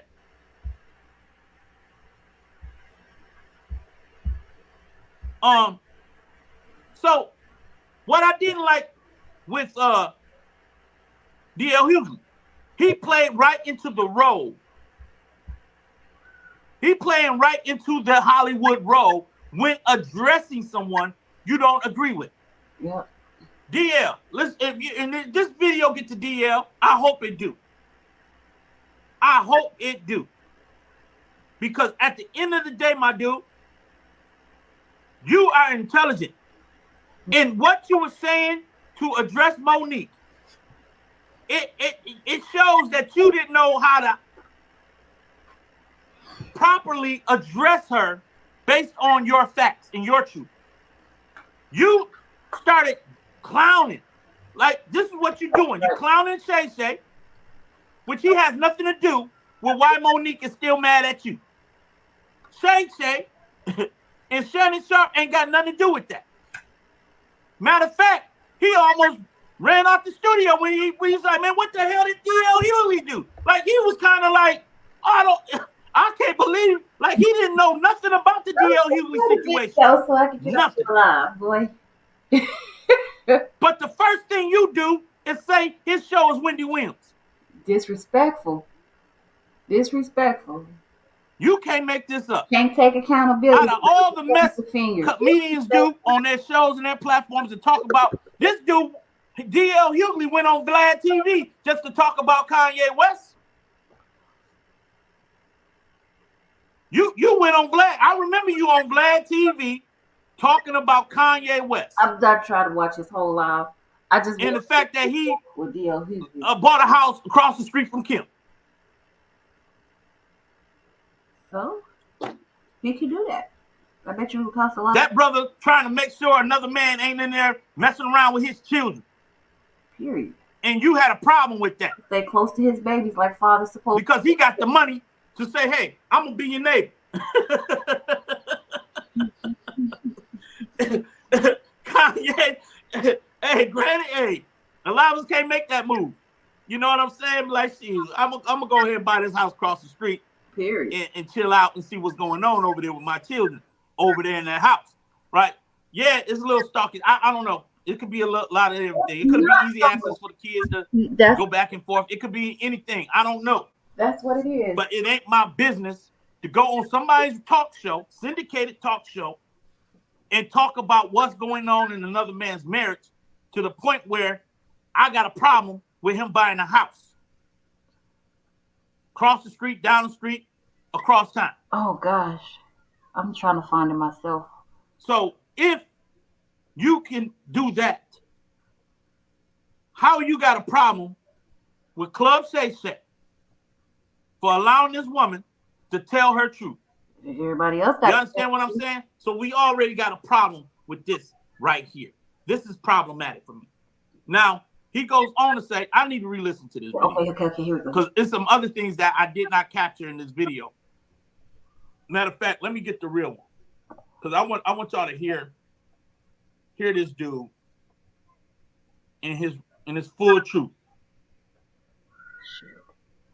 I seen it. I want y'all to hear this dude, D.L. Hughley. It was part 2. There's a second. But I don't want to put more words in his brother's mouth. There's a second video. I want y'all to hear what he has to say. Can I find it?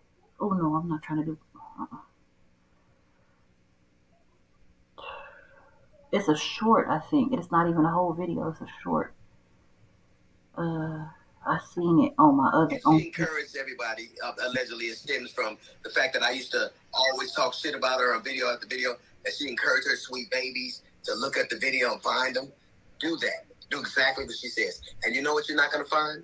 You're not going to find any evidence of that because Monique is a fucking liar. She's lying about that. But what you will find is Monique talking shit about some alleged contract dispute we had. Look at the ticket. It says D.L. Hughley, then Monique. She knows the story. But what she did in response to that, she talked about my dog, my wife. This broad even brought out my daughter's personal trauma. My daughter was molested, and Monique brought that shit out and told the world that I allowed my daughter to be raped in front of me. The lying motherfucker. She knows she was lying. And it only stopped when everybody from my family checked her.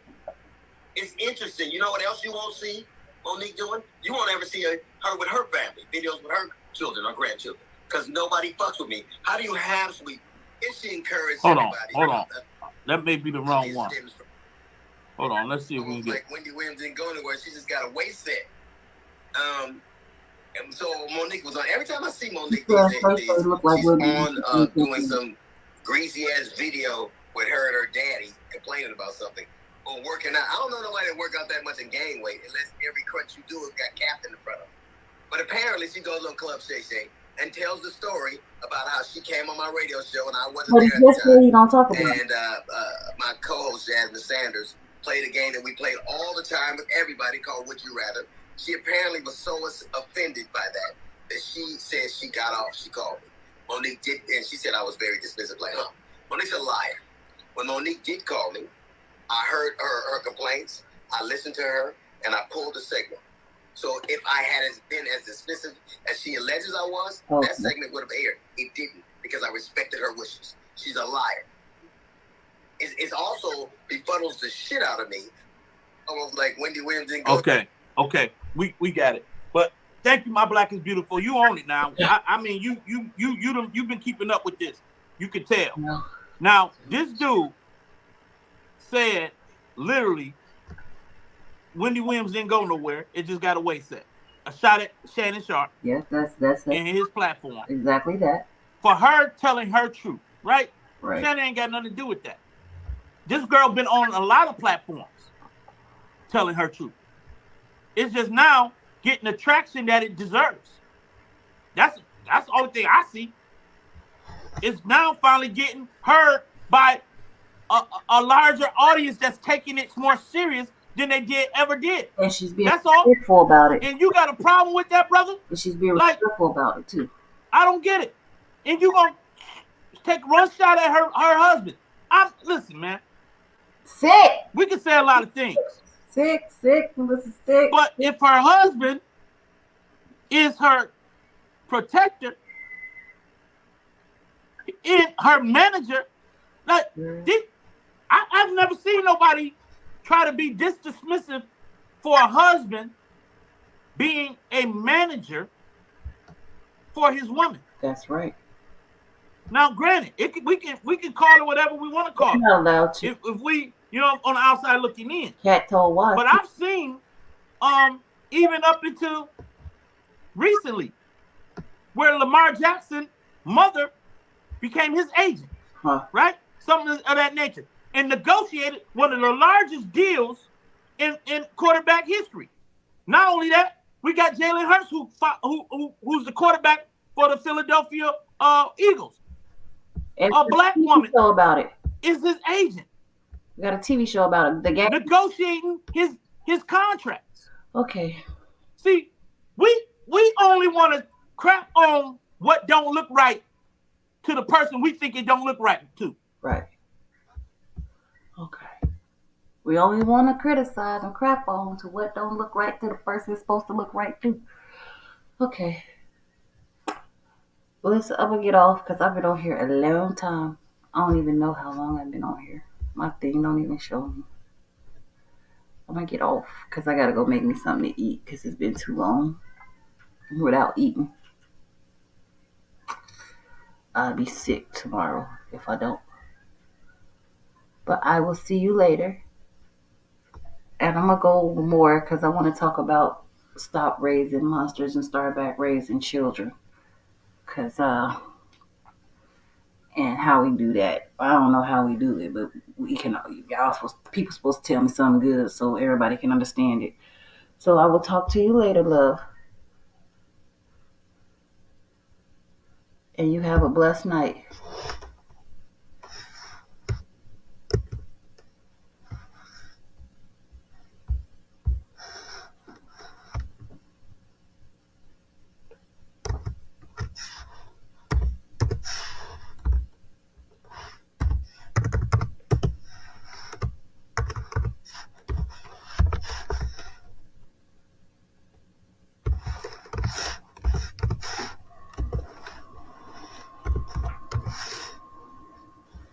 The hell just happened? That's not what I was trying to do.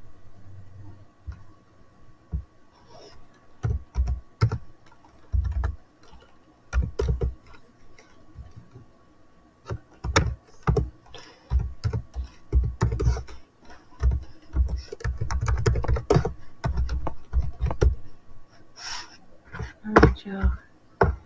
I'm about to get off. I gotta make me something to eat and take care of myself for tonight. Y'all be blessed. I'll be back. Maybe something more interesting. But I think that was just something that we needed to see that people are not going to pay attention to. I'm glad D-Ham showed it or is talking about it. Maybe more people will listen to it now. So if you want to go over, you can go with D-Ham. I can just put it on and listen to it while I'm making my food and stuff. And I will talk to you later.